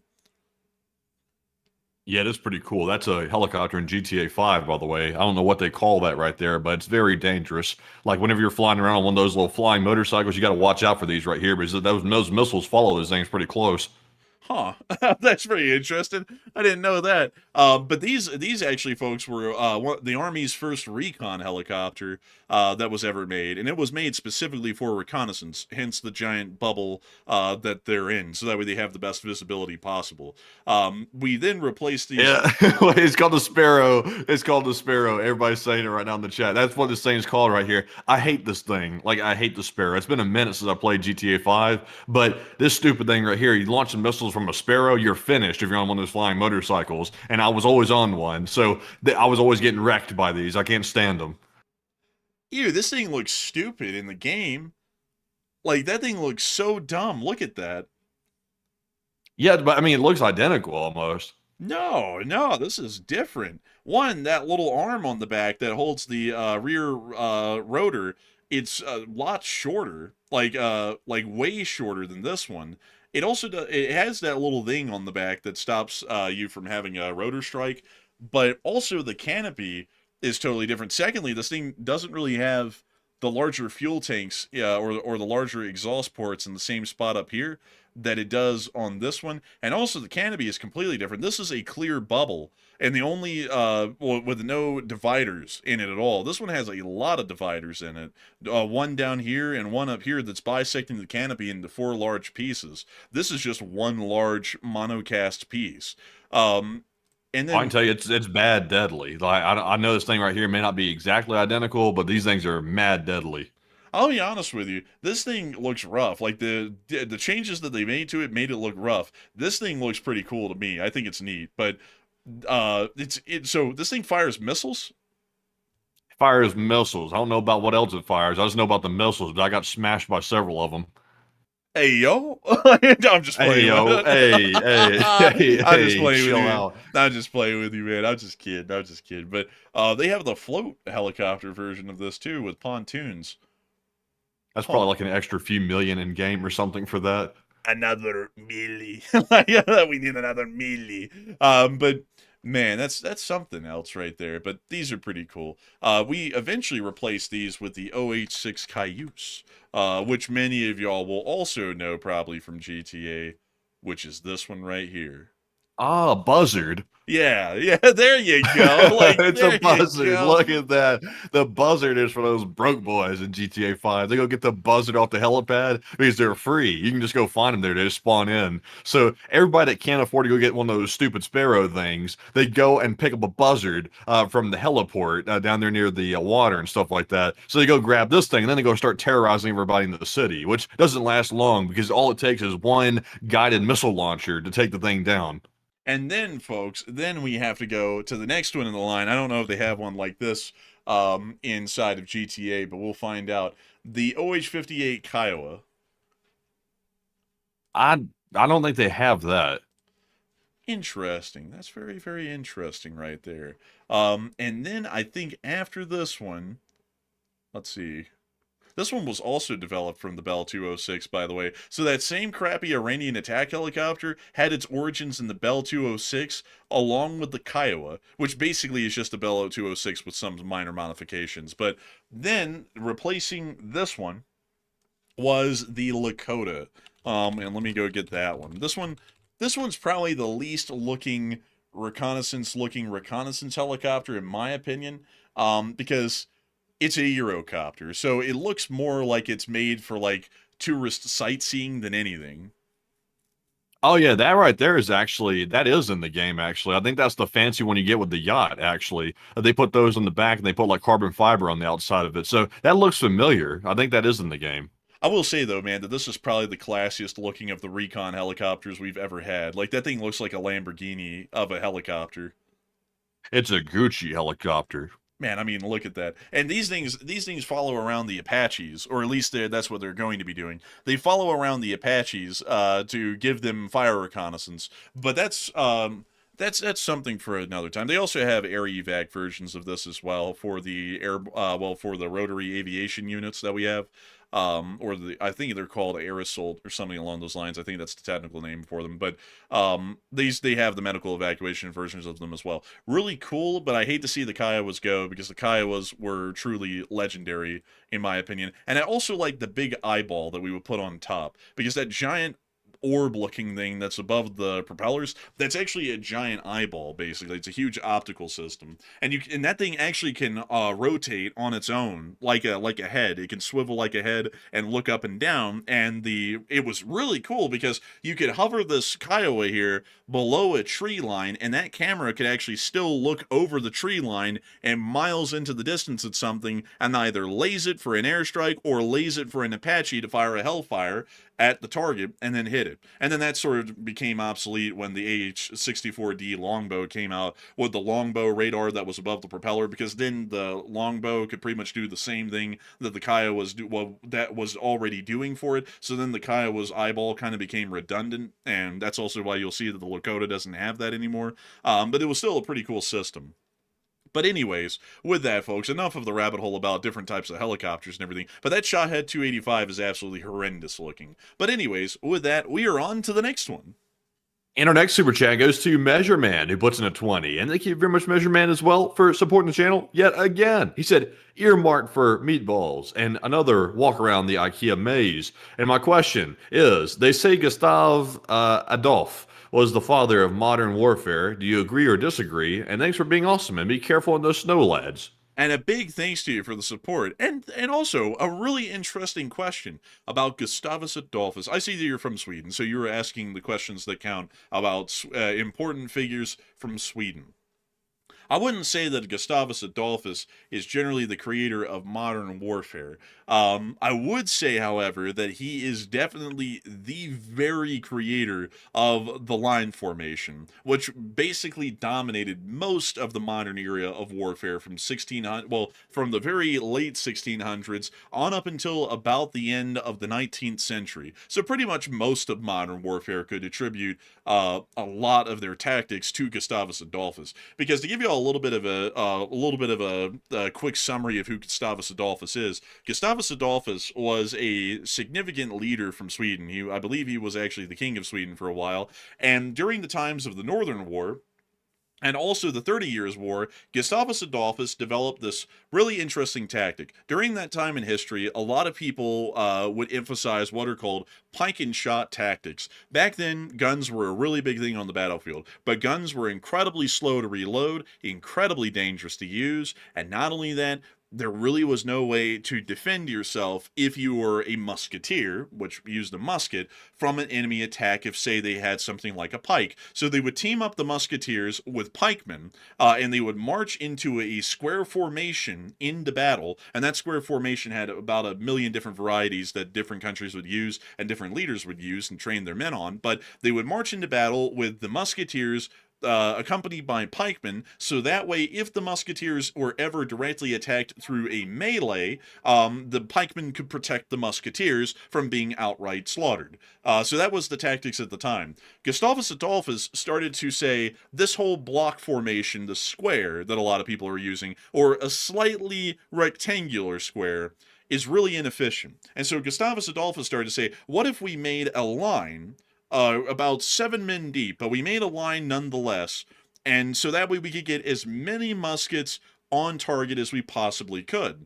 And that was revolutionary at the time, because a lot of people back then believed that the square formation, a lot like the tercio that Spain was famed for using, was the most efficient at protecting from all angles. It's basically the square formation that you would see in the Napoleonic era and later on to protect against cavalry. That was basically what everyone was into back then. They were like, it protects against everything, it's quite efficient. But then Gustavus Adolphus said, that's absolutely stupid. A volume of fire principle is far more effective, because if you're able to get more musketeers firing in a line formation at an enemy square, not only are you overpowering them in firepower at any given moment, but you're also able to whittle down that square formation that's similar to a tercio a lot faster. And so during the times of the latter part of the 30 Years' War and the Northern War, if I'm not mistaken, he used the line formation to incredible success. He would end up dying, I believe, in North Germany at some point in the battle, but still he laid down his mark, and everyone was like, oh my god, this is just incredible. This line formation concept is truly unbelievable. And then right after he died, if he was around for this, he probably would have been the greatest leader of his time, and he would have been known through the rest of history.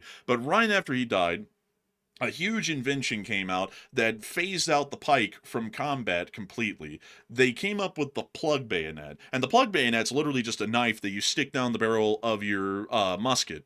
And it pretty much turns your musket into a pike. And muskets were so long back then, they were like 5 and 6 feet long, that if you attached a knife on the end of the barrel, it was quite literally basically a spear, at least. It's not a pike for sure. Pikes were like 12 and 16 feet, but it is a spear at least, and that is quite efficient in self-defense, especially in a melee. So that's why pikes eventually were phased out. But also, if it wasn't for Gustavus Adolphus bringing the line formation into being, and then the invention of the plug bayonet, the square formations, or the slightly more square rectangular formations, would have probably existed for quite a longer period of time. So I generally say that he was more so the creator of the line formation era, which is probably one of the most influential ones.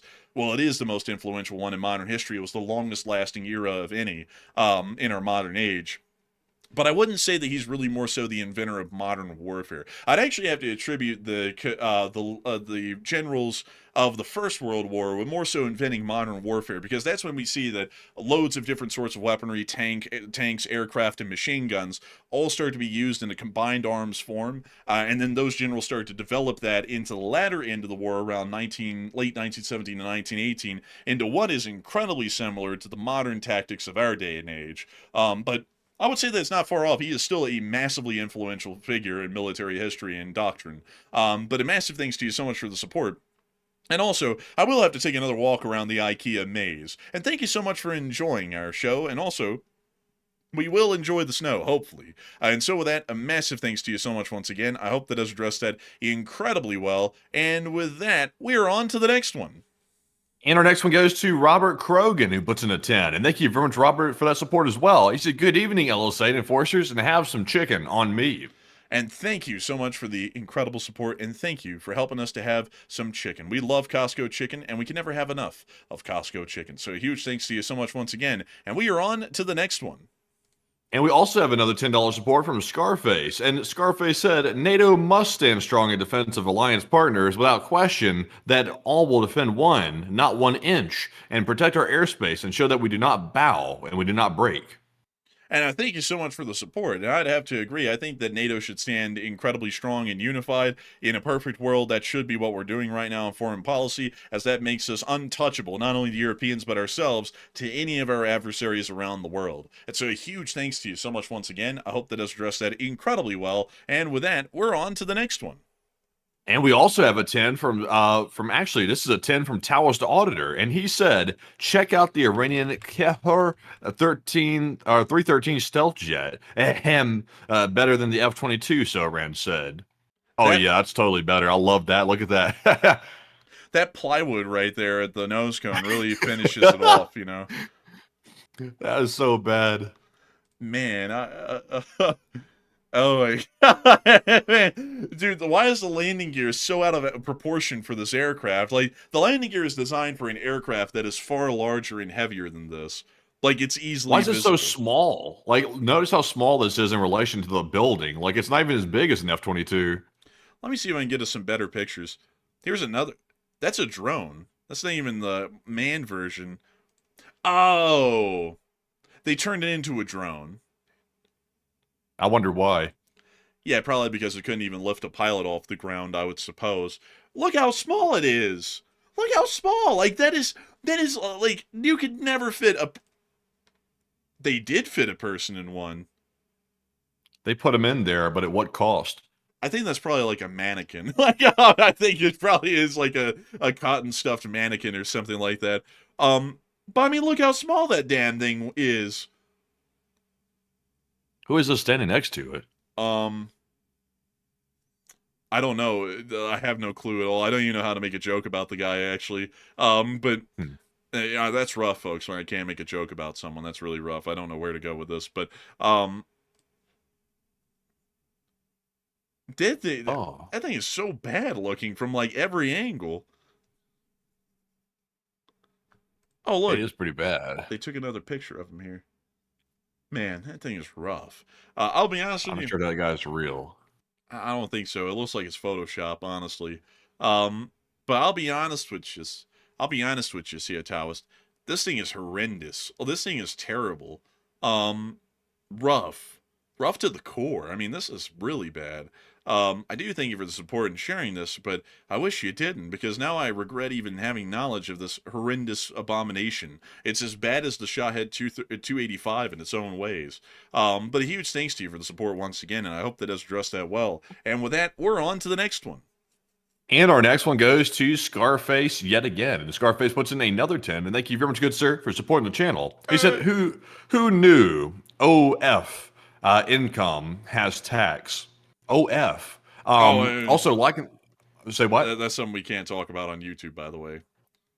OF, okay. Like and subscribe to the Enforcers for the best international conflict wars around the globe. And take one from the chat, Enforcers. And I thank you so much for the support and helping this channel to keep it running. Great that Matthew mentioned that 3 times. Now the YouTube auditors will be honest. That's, by the way, a questionable site, Matthew, that sells in questionable things. Some people are saying in the live chat right now we can't get close to mentioning that at all, really, on YouTube. But I do thank you for the support and helping this channel to keep on running. And with that, we're on to the next one.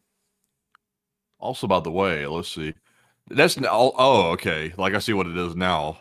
Also, there's nothing prohibiting you from talking about that, by the way, because I've actually now see what that actually means now. There's people all over the platform talking about that, so I don't know. I think you might be mistaken. But jumping to our next one here, this one goes to War Ghost Squad, who puts in a 5. And thank you very much, War Ghost Squad, for that support. And he did not leave a comment. But Enforcer, what say you? And I thank you massively for support, because while you didn't leave a comment, the support is greatly appreciative and helps us to keep this channel running. And so a huge thanks to you so much once again. And with that, we're on to the next one. And this one goes to C, who puts in a 5. And he said, Russia is accepting 800,000 or more Indian nation workers, according to TASS, 5th of December. That is why India is buying oil again.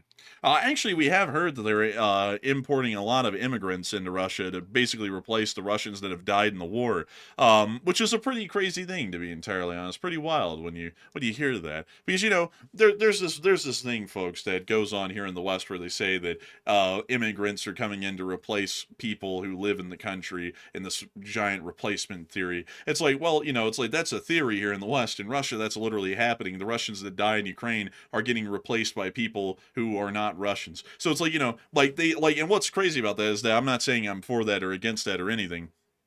But what I am trying to get at, though, is that the people in America who say that that's a huge issue and a problem, they also go and say that the Russians are heroes, but at the same time, they're the ones legitimately doing that. I mean, they're literally getting their people killed in a war and then having them replaced by people from other countries that aren't Russians. It's like how in the world can you, like, if that is your ideology and you think that actually is a real thing and that it's terrible and that shouldn't happen, it's like, shouldn't Russia be the #1 country you dislike then? Because it's not like any country in Europe's going, let's send off our men to war, let them get killed, and then we'll bring in, say, 300,000 Indians or Chinese citizens to replace them. Like, no other country in the world's doing that but Russia right now. They're the ones legitimately doing that. But anyways, with that, we're on to the next one. And this one goes to Octavian Timarasanu, and he puts in a 5. He said, hypothetically, I'm speaking hypothetically. Take this as a hypothetical. He said, if you were president, what would your foreign policy be? That's a huge question. Yeah, that's a huge question, a multifaceted question, but we will tackle it.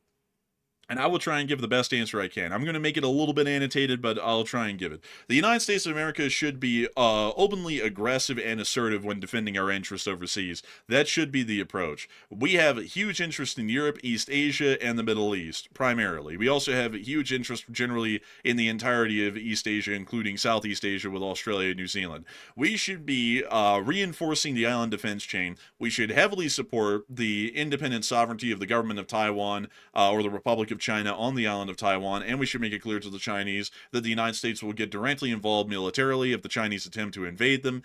We should not be getting involved in Thai-Cambodian affairs in an attempt to end the war. If we do anything in that regard, we should support the Thai in their fight against the Cambodians to continue to upkeep our diplomatic and military relationship with the Thai that we've had for a couple of decades. As far as India and Pakistan, if I was the president of the United States, I would have continued to try and court the Indians. I would have never gotten involved in the India-Pakistan border conflict and clearly shown any deference for either side, I would have said the United States isn't involved in this. They can duke it out, and they'll most likely find a peace for themselves and just keep our relationship with the Pakistanis that we had and try and continue to build a relationship with the Indians that we had. In the Middle East, I would say that our support for Israel should be somewhat curtailed, especially considering that they've stated that they consider their friendship with Russia to be an important one. We should see that our support to Israel is curtailed until they either retract that statement or change their foreign policy approach, either to be American aligned or against us, and then we'll completely sever any connections with them. We should continue to see that we can eventually take action against the Islamic Republic of Iran, if not completely destroy them and overthrow their government, so that way we can see that the terrorist forces within the region that are heavily destabilized in the area cease to exist due to a lack of funding and support from any external force.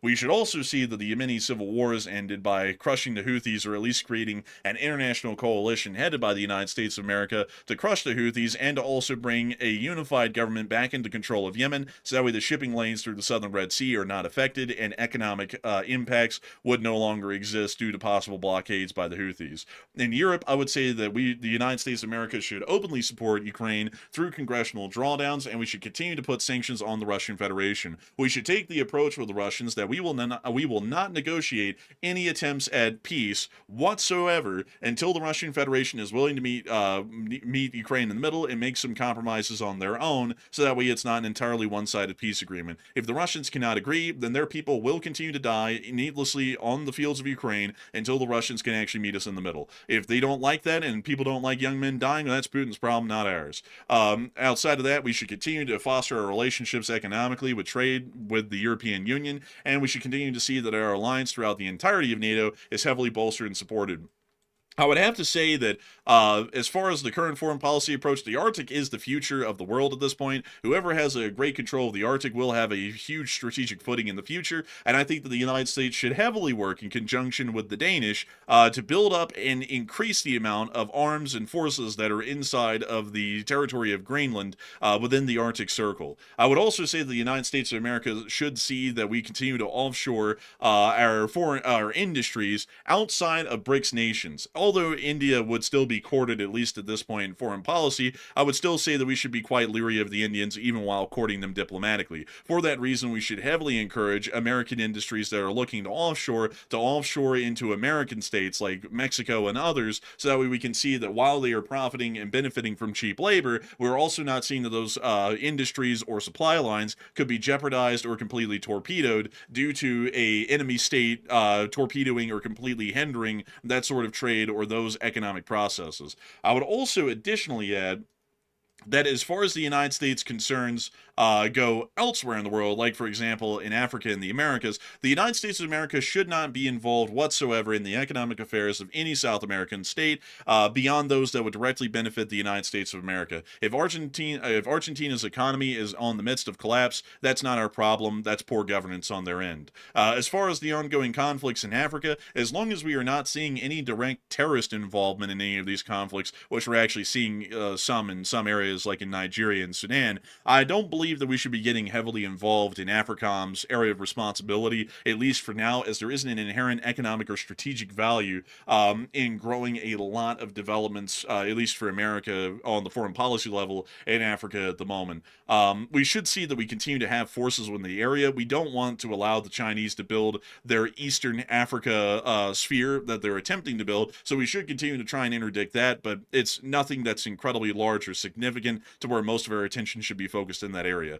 Venezuela is an issue and is clearly a foothold of the People's Republic of China and the Russian Federation in the Americas, but I would have not dealt with that right now. That is a situation that we could deal with 3 years later, because right now we are going to have our resources stretched thin, having to deal with the possible war in Europe over Ukraine and also a possible invasion of Taiwan by the People's Republic of China. For that reason, our military assets cannot be tied up or distracted with a possible conflict with Venezuela. They should be entirely focused into East Asia in the Indo-PACOM area of responsibility and in EUCOM's area of responsibility, or somewhere in between, and also CENTCOM's as well. So that would generally be my foreign policy in the quickest and most small nutshell that I could make it, but that would be the entire picture around the world. So I hope that answers the question, at least on my end, the best I can. And if you like the foreign policy approach that I have, make sure to vote for president for me in 2040. I will be trying to run. Hopefully, I probably will not get any support from any super PACs or anything like that because, I have my own opinions, but we'll see. But with that, Matthew, what do you think the foreign policy should be? Would you largely agree with mine, or would you have any differences? Oh boy, like I would have a lot. Honestly, mine would have some small differences here and there, but generally somewhat along the same lines. But that's a lot of countries to go through. Generally, though, overall, I'll say this. The way I would ensure the United States stays on top globally is I'll be the first ones to create a whole of government partnership with ET. We'd be the first ones to get the spaceships and therefore all the technology, and we would beat China's ass with it, geopolitically, that is. So I think that's a pretty good strategy there. Whoever gets to the aliens first, which of course they're very deep in the ocean, will win the war. Possibly. So with that, we're on to the next one. And we also have a $5 support from Andrew Honeycutt. And he said, art is meant to challenge a thought throughout history, and many politicians have tried to squash it, and it hasn't worked out well. And let's not burn books. I would say I would agree. That's why we have freedom of speech in the United States of America, and I think that it's an incredibly important thing to uphold and maintain. Of course, private institutions like this channel, we can ban people because we're private. We're not the government. But the government should never get involved in the suppression of speech, no matter how grave or offensive people may believe it to be. Speech is speech, whether people like it or not. And so with that, I hope that does address that well. And by the way, when I say that, folks, that is not me saying I believe in free speech unless if it's someone disagreeing with me, like both the left and the right do these days. Because whenever either one of them come into office, I like legitimately, folks, whenever either one of them come into office, at least here on YouTube, there's like bulletins put out. You cannot talk this way anymore.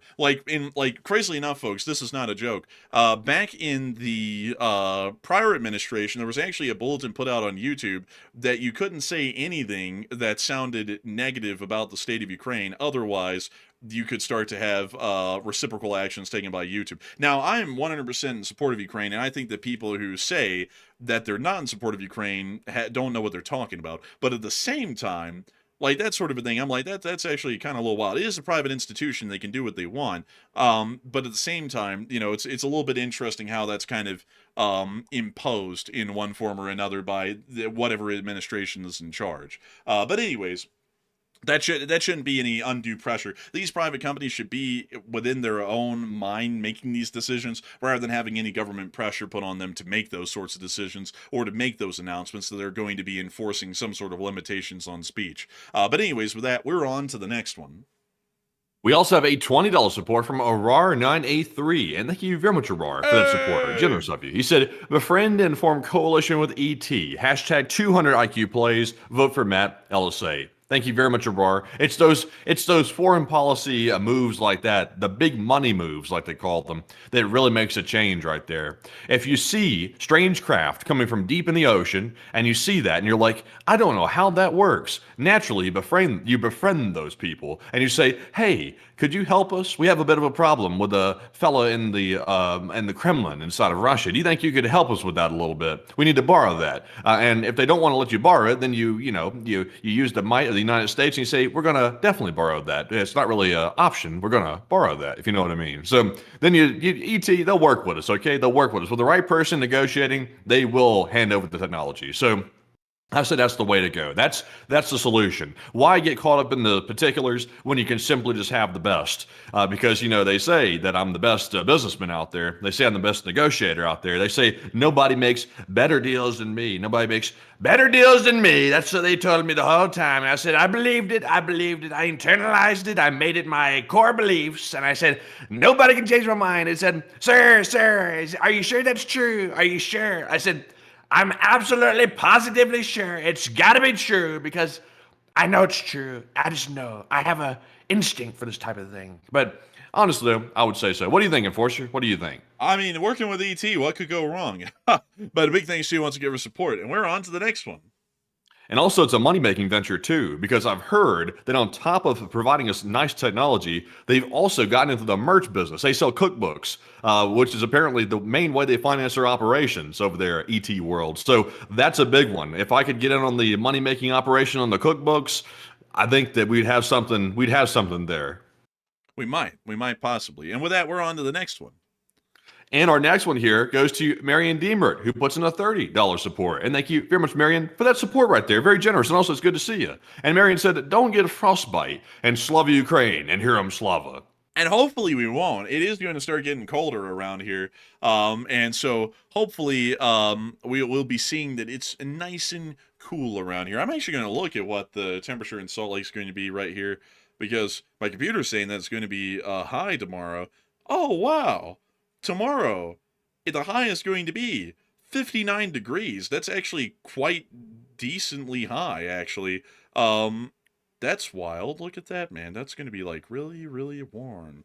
Also, I hate to break it to you, folks. I hate to break it to you. I broke down and got a cheap bicycle because I was like, I got to go and ride around this. I need to get in good shape because y'all saw me in the video there. I was winded walking up that little hill. Like, that was not good. So I was like, I need to get fit. So I got a little bicycle. I'm pedaling around here on a little bicycle now. I did 10 miles today, which is a hell of a lot. I went a little bit crazy with it today. I've got started riding on it. I was like, hey, this is actually pretty good. And before I knew it, I was 5 miles deep. And then I was like, oh, okay, I think I've gone a little too far. So then I added another 5 miles to it. I went to 2 different places to do that, by the way. So my legs are shredded at this point. I'm in foul shape. I'm almost crippled at this point. So it was very good. It was good for exercise. But honestly, though, I will say, I think I might have overdone it. But I enjoyed it so much, I kind of forgot that, muscles have a little bit of a break-in period. I kind of forgot. And that is something to keep in mind in the future. And with that, we're on to the next one. And our next one here, also, by the way, huge shout out to Arar and Marion for that support once again. We also have a $5 support from Cynical Signotic. And thank you very much, Cynical, for that support. They said, if you want to have something interesting, look into the second Schleswig War, especially the Battle of Dibol. This developed modern warfare. The Second War of Schleswig-Holstein, it actually is fairly important. Honestly, you could kind of look at the Franco-Prussian War and also the Second Schleswig-Holstein War as really kind of being the... But really, like, I would say this, though. It had, like, the protoplasmic sorts of combined arms warfare that exists in modern warfare, but I would really say that it's a lot like the Nagorno-Karabakh war was for drone warfare. I see what you're getting at there, and I would definitely agree with you. There was a lot of modern warfare principles that were seen in the Franco-Prussian War of 1877 and in the Second Schleswig-Holstein War. But at the same time, though, I'd also say that while there were some elements there, it was more so like the concept, more so than the actual implementation of it. Because a lot of people say that Ukraine is the birthing place of drone warfare, but the truth is that the birthing place of drone warfare, or the doctrine of drone warfare, actually came from Armenia and Azerbaijan in the 2020 Nagorno-Karabakh War. That was really where we saw drones actually being used like they were used in Ukraine. Not to the same degree, scale, and scope that they are used as in Ukraine, but still, the concept was generally there. And if you paid heavy attention to that war, which is something that I did, I was like, wow, those are very effective. I'm sure a lot of people are paying attention to this whole war because that gave Azerbaijan a massive edge against Armenia in that conflict, was their use of FPV drones and other sorts of reconnaissance drones that you could buy from a store. And now Ukraine has taken that, and they've practically while the Nagorno-Karabakh war it walked so that way the war in Ukraine could run with it. And so while the Nagorno-Karabakh war was the beginning of drone warfare, in my opinion, in the modern sense, the Ukraine war is really the birthplace of actual drone warfare doctrine. A lot like the First World War was really the birthplace of combined arms doctrine, although you could see elements of modern warfare in the Franco-Prussian War and even in the Schleswig-Holstein War, at least the second one. But a big thanks to you so much for the support and helping this channel to keep on running, because it is folks like you who make this thing possible. And I'd actually have to say, that was very, very, very smart by you. A very cool thing that you know about the Holstein or the Schleswig-Holstein Wars. But anyways, with that, we're on to the next one. Also, we have a $10 support from Chad, and he put in a 10. And thank you very much, Chad, for that support. He said, what is your go-to frozen pizza brand? Honestly, I hate to say it, but once again, we're not sponsored by Costco, and I'm not just trying to glaze them. But the Costco frozen pizza is honestly pretty solid. But I really don't do frozen pizza. I'll be honest with you, I don't really understand the financial sense behind it. You can get like a decent normal pizza from a pizza place that's already pre-made and like fresh for almost the same price as the frozen pizza. It seems like, at least from what I've seen. So I personally just get the real one. But Enforcer, what say you? Yeah, I would have to say I would agree with Matthew. Costco frozen pizzas are pretty good. But then again, I would also have to agree it doesn't really make a lot of economic sense to get them because you can get a better product than any frozen pizza from a normal pizza store for pretty much the same price. But still, a big thanks to you so much once again. I hope that does address that well. And we're on to the next one. All right, and our next one goes to Ryan H. on Wheels, and he puts in a 5 and said, "Hello, enforcers. How can Iceland be a full member of NATO when it has no standing army, navy, or air force and LSA?" I mean, technically, that kind of does cut down the course. It's a sovereign state, so they can actually go through the ascension process. But I have a feeling that they'd be shot down because that is a country that is truly a liability. Because they really don't have a standing army at all. But I mean, at the same time, while they technically are technically a liability, if a real war started with Russia, we would most likely annex or occupy Iceland militarily like the British did in the Second World War. Very underscored sort of a part of history, by the way. In 1940, the British actually invaded Iceland and occupied it for the remainder of the war, if y'all didn't know. Because Iceland is a strategically important island in the northern part of the Atlantic near to Greenland, and it was feared that if the British didn't go up there and hold the island, the Nazis were actually going to go up there a lot like they did with the invasion of Norway and invade Iceland, and then have a launching point for any sort of naval or armed action against the north of the UK. So the British went up there and preempted them and then occupied the area. So I would actually say that even if they don't have a standing army, navy, or air force, it still would serve a great strategic value to have them already as a standing NATO member in the outbreak of war, because that would completely deny the Russians the ability to land in Iceland and then try and attempt to occupy it and create a contested area where Russian submarines could slip out into the North Atlantic. So honestly, it would be, even if they didn't have a military, there is a way for them to join. Any sovereign state within the geographical parameters can join. They are one of them. It's just that we would have to start a most likely joint NATO operation to have multiple armed forces from multiple different countries, create a multinational force that would exist in Iceland permanently to help defend it. And that would pretty much just be air defense and anti-ship batteries. That's really all that would be needed. But anyways, with that, I hope that does address that well. And a big thanks to you once again for support and helping this channel to keep on running. And with that, we're on to the next one. Also, by the way, Marion Deemer puts in another $20 support. And thank you very much, Marion, for that support. Once again, the second one tonight, and we do appreciate that. And Marion said, "It has been a slow evening, and hugs to you both." Honestly, count yourself lucky. It has not been a slow evening for the Russians. It has been fast and furious for the Russians, especially around Moscow. It's been very, very ugly for them. It's been a bad night. It's been a very bad night. Also, the Russian air defense not working. What's it doing? It's not. It's broken, I guess. But thank you very much, Marion. And Enforcer, what say you? And thank you so much for the support, Marion Deemer. And I hope that we've been able to make the slow night a little bit faster, hopefully. That's a big hope, though. I feel like sometimes we make people's nights slow. Heavens! But a big thanks to you so much for the support, and thank you for the kind words as well. And I hope that we actually have been able to help you to pass the time a little bit. And with that, we're on to the next one. And our next one goes to Plazoth, who puts in a 2. And thank you very much, Plazoth, for that support as always. And we do appreciate it. And Plazoth might be one of the top consistent supporters of the channel. He literally throws that 2 or 3 sometimes in every single night. And we do appreciate that very much, Plazoth. And we also have a 2 from the console who said, "Have you ever checked out the M60 2000 export variant?"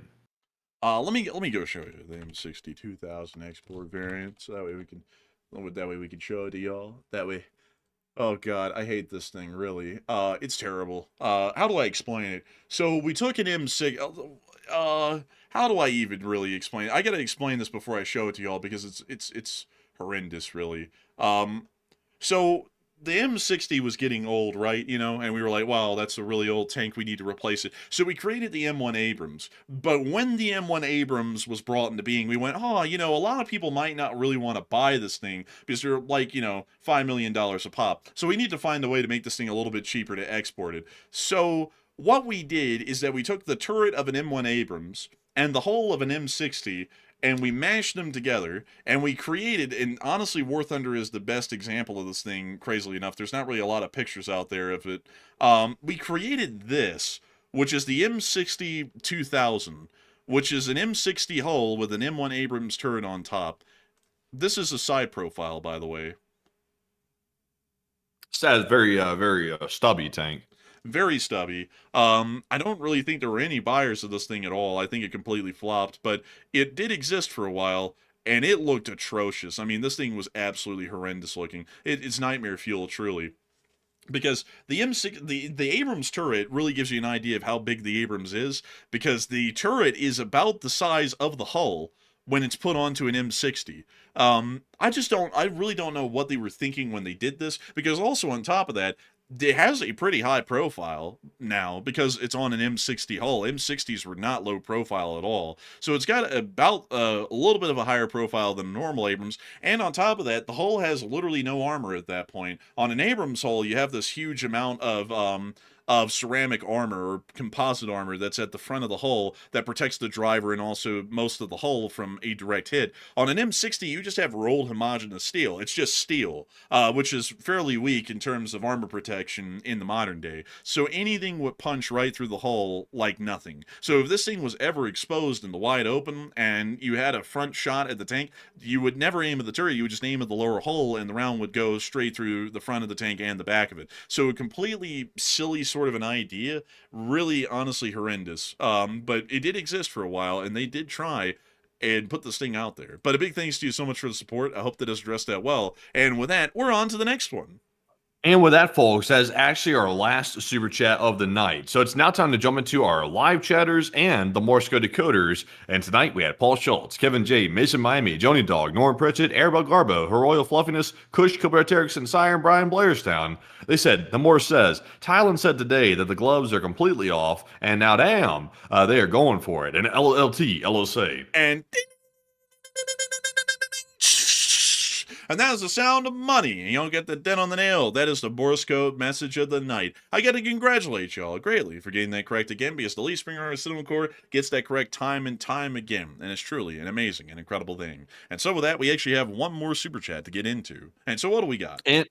And Andrew Honeycutt puts in a $5 super chat, and he said, the U.S. has traditionally supported independence movements. How's Ukraine different? And Europe gets it, and why don't we get it? And LLT, LSA. We don't get it because there's got to be some ulterior motives at play at this point for our entire foreign policy position overseas. I'm not going to get into the conspiracy theories of that, but it is so un-American. I've never said anything about anything being un-American on this channel before over 4 years, but the current foreign policy approach is so anti-American and is completely giving away our interests rather than securing them, that there has got to be something else going on at this point that is leading to that sort of an approach. That's the best way I could explain it, because it makes no sense, and there's no way to justify or rationalize what we're doing everywhere around the world right now. None of it makes any sense.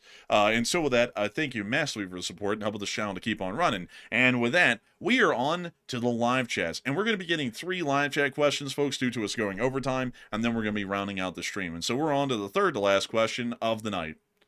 And this one goes to Mystical, who said, how many logistics, refineries, and power stations are still even operational in Russia? From what we understand, there's still a decent amount of them operational. I think for refineries, it's about 40%. And for most power plants, I think it's like up in the 80s, like the low 80s at this point right now. Most of the energy infrastructure is still intact. The Ukrainians just started to attack that. But the refineries are either at a heavily reduced capacity if they are operational, or they're completely knocked out. So there is a huge amount of refineries that have been knocked out. And then a little bit of a part of the energy infrastructure, but that'll start to grow over the winter. But with that, I hope that does address that well. And actually, folks, before we get to the other 2 live chats, we actually have 2 more super chats to address. So what do we got, Matthew? And this next super chat here goes to David Kendall, and he puts in a 20 Australian. And thank you very much, David, for that 20 Australian right there. He said, I got Andrew for a Kris Kringle. I see what you did there. You know, that makes me think of that movie. You know the one I'm talking about, Matthew? Rudolph the Red-Nosed Reindeer, the Rankin Bass movie. That one. Yeah. Like the stop-motion one. You know, when you think about it, man, Santa Claus at the beginning of that movie, he walked into the den with Donner and his wife, and was like, oh, let me see your newborn baby. And then they showed, like, Rudolph to him. He's like, whoa, What a freak! I am old Kris Kringle, I'm the king of jingle. And then he just breaks into a song about himself and then bounces. Like, that was like the weirdest interaction when you think about it. It's like, the dude insults their child, calls it a living freak, and then does a whole song about himself and dances around their house, and then just bounces. I mean, really, honestly, when you think about it, Kris Kringle in that movie was a bit of a narcissist. But beyond that, I gotta thank you immensely for the support and helping this channel to keep on running. And if it wasn't for folks like you, this thing wouldn't be possible. And so with that, we're on to the next one. All right, and our next one here is a super chat from Jonas Canopus. And he puts in a €6. And thank you very much, Jonas, for that support. He said, thanks, guys. And what do you think would be the first definite sign if the U.S. decided to withdraw troops from the Baltics? Also, by the way, Jonas, just for your information, there's actually an act. Y'all can look it up. It's called the 2026 National Defense Authorization Act that has been finalized by both the House and Senate negotiators. It was released on Sunday, just a few days ago, and it basically disallows a complete withdrawal of troops from the Baltics. It keeps the current force presence at, I believe it's current levels, actually. The U.S. had already withdrawn some troops from the Baltics, but only a small amount.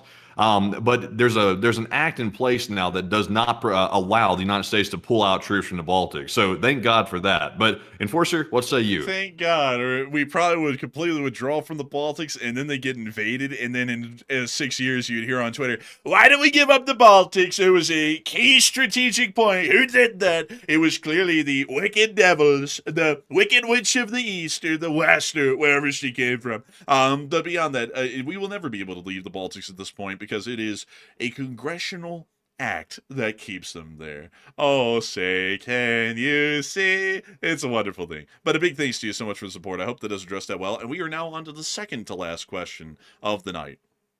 All right. And also, by the way, if you are curious, the act says that we cannot reduce our forces in Europe below 76,000 troops. That's what the bill says. So that's the number at the minimum that we have to have. So very good, right? It's good that we're sort of codifying common sense. It's kind of sad we have to codify common sense, but it's better codified than simply overlooked. But jumping to our next live chat question, this one goes to Mary Jacobs, who said, can Lithuania close the border of Kaliningrad and Belarus until they get their cargo trucks back from Belarus? They could. I mean, technically, that it would be a proper reprisal, but then Lithuania would get in this whole issue with the Russians over a treaty, and then they probably get concerned. So it's possible, but there's some caveats to it in a way. But I hope that does address that well. And with that, we are on to the final question of the night. And so, who is the lucky last person who put in the lucky last question of the night? And that viewer is Joseph Carr. He said, this is the point you were trying to make the other day. Why isn't the Coast Guard stopping all drug boats with the support of the Navy? Because the Coast Guard has the power to arrest. Yeah, exactly. That's what I was saying yesterday. That's what should be going on, is that the Coast Guard should be the one apprehending these vessels, seizing them, and detaining the crew. That should be the process that we're taking. Because, you know, like here's the real thing, folks, is that if you're killing them, that doesn't change anything if you're arresting them. If you arrest the people on board the vessel and detain them and then seize the boat and seize the contraband on board, it basically is the same thing as slamming them with a hellfire. It's just that you didn't slam them with a hellfire. And you did it through a much more less legally dubious sort of an action. So clearly that would be the path of action that I would take. That'd make the most sense. Really, if you want to combat drugs entering the United States, you do that at the ports of entry. So you increase the size of the Coast Guard and increase their funding so that way they can conduct more interdiction operations at sea, and then you increase the size and funding of the Border Patrol so that way they can conduct more interdictions of illegal crossings, and generally through that, hopefully, stop the flow of drugs into the United States, or at least heavily decrease it. That's the way I would do that. Nothing is a bad idea. There's just incredibly bad ways of implementing an idea, and I would say that generally the way that we're going about this right now is a very bad way to implement this plan, or idea generally. But with that, I hope that does address it the best I can, and we have reached the end of tonight's stream, folks. I've got to say that we are entirely honored and greatly appreciative of everyone who has been enjoying this show tonight. And also, I saw someone say, we did that for 50 years and it didn't work. But before we go, I have to address that, folks. If you're saying we did that for 50 years and it didn't work, how do we know Like because I actually heard recently that the president of the United States said that after they started blowing up the narco boats, the amount of drugs coming into the country has dropped by I think it was like, what was it, Matthew, 60 or 70%?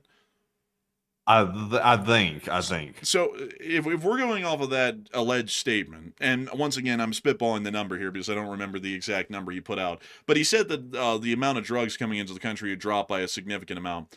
How do we know that? You know, this is illegal, mind you all. We're clearly not catching all these people who are coming in with the drugs at the moment across the border from Mexico. That's how most of them come in. So how in the world is it that we apparently can't stop the drugs from coming into America, but apparently we can keep record keeping that's so accurate, we can actually get an understanding of how much the drugs are dropping in shipment numbers in a measurable percentage? How does that work? It doesn't work. There's no way to get that statistic accurately, because if you were able to get that statistic accurately to know where the drugs are coming from, where they're being shipped to, when they're crossing the border, and by what amount in weight, and where they're going in America, then you could easily stop the flow of all the drugs. So you wouldn't be able to compile accurate statistics because you would already know where the drugs are coming in. You'd be able to stop them 100% of the time. That just doesn't make any sense at all. So this whole idea of that's working, we don't know. Like that whole statement is fib, because how the hell can you even get an accurate percentage or rate in weight or tonnage of the drugs that are coming in, considering that they're all coming in illegally, and it's not like they're going through customs inspection to get the amount in weight of drugs that's passing through the border every day in a perfect figure. There's no way to do that. So I hope that addresses that well, in my opinion. But anyways, with also, I saw someone say you can't provide paperwork on the drug trade. That's exactly what I'm saying. There's no bureaucratic paperwork for that. How do you know the figure? But anyways, folks, with that, it is time for us to round this thing out. I thank you all so much once again for watching. It has been an honor and a pleasure to be able to cover this news for all of y'all. And if there is enough news to make a short war video, Enforcer Matt will be the one making it. If there isn't enough... Oh, man. But if there isn't enough news to make a short war video tomorrow, then we will see you all at 10 p.m. Eastern Time to cover the next 24 hours of news from around the world. And so with that, good night, good luck, take care, stay safe, Slava Ukraini, Haram Slava, long live the LSA and long live the Republic. And with that, folks, we'll see you all tomorrow on the stream at 10 p.m. Eastern on the next night of War News Streams. And a huge shout to almost 90,000 people that were here tonight so far. And we appreciate every single one of you. But in the meantime, though, if there is enough news for a short war video, we will be putting one out midday tomorrow. But that's contingent on big news happening. And of course, I saw two people ask us tonight. They said, if something like war starts with Venezuela, are y'all jumping on? We will be on instantly if that happens, by the way. If something like that breaks out, if we could have been here live for the Thailand Cambodia situation, we would have been here live for that. But that didn't really happen on the right time frame to actually jump on here for that. But if Venezuela or something like that happens, we will definitely be on here on a live stream, not just a video. But in the meantime, thank you all for once again joining us tonight, and Slava Ukraine, Hiram Slava, get some rest, and good night.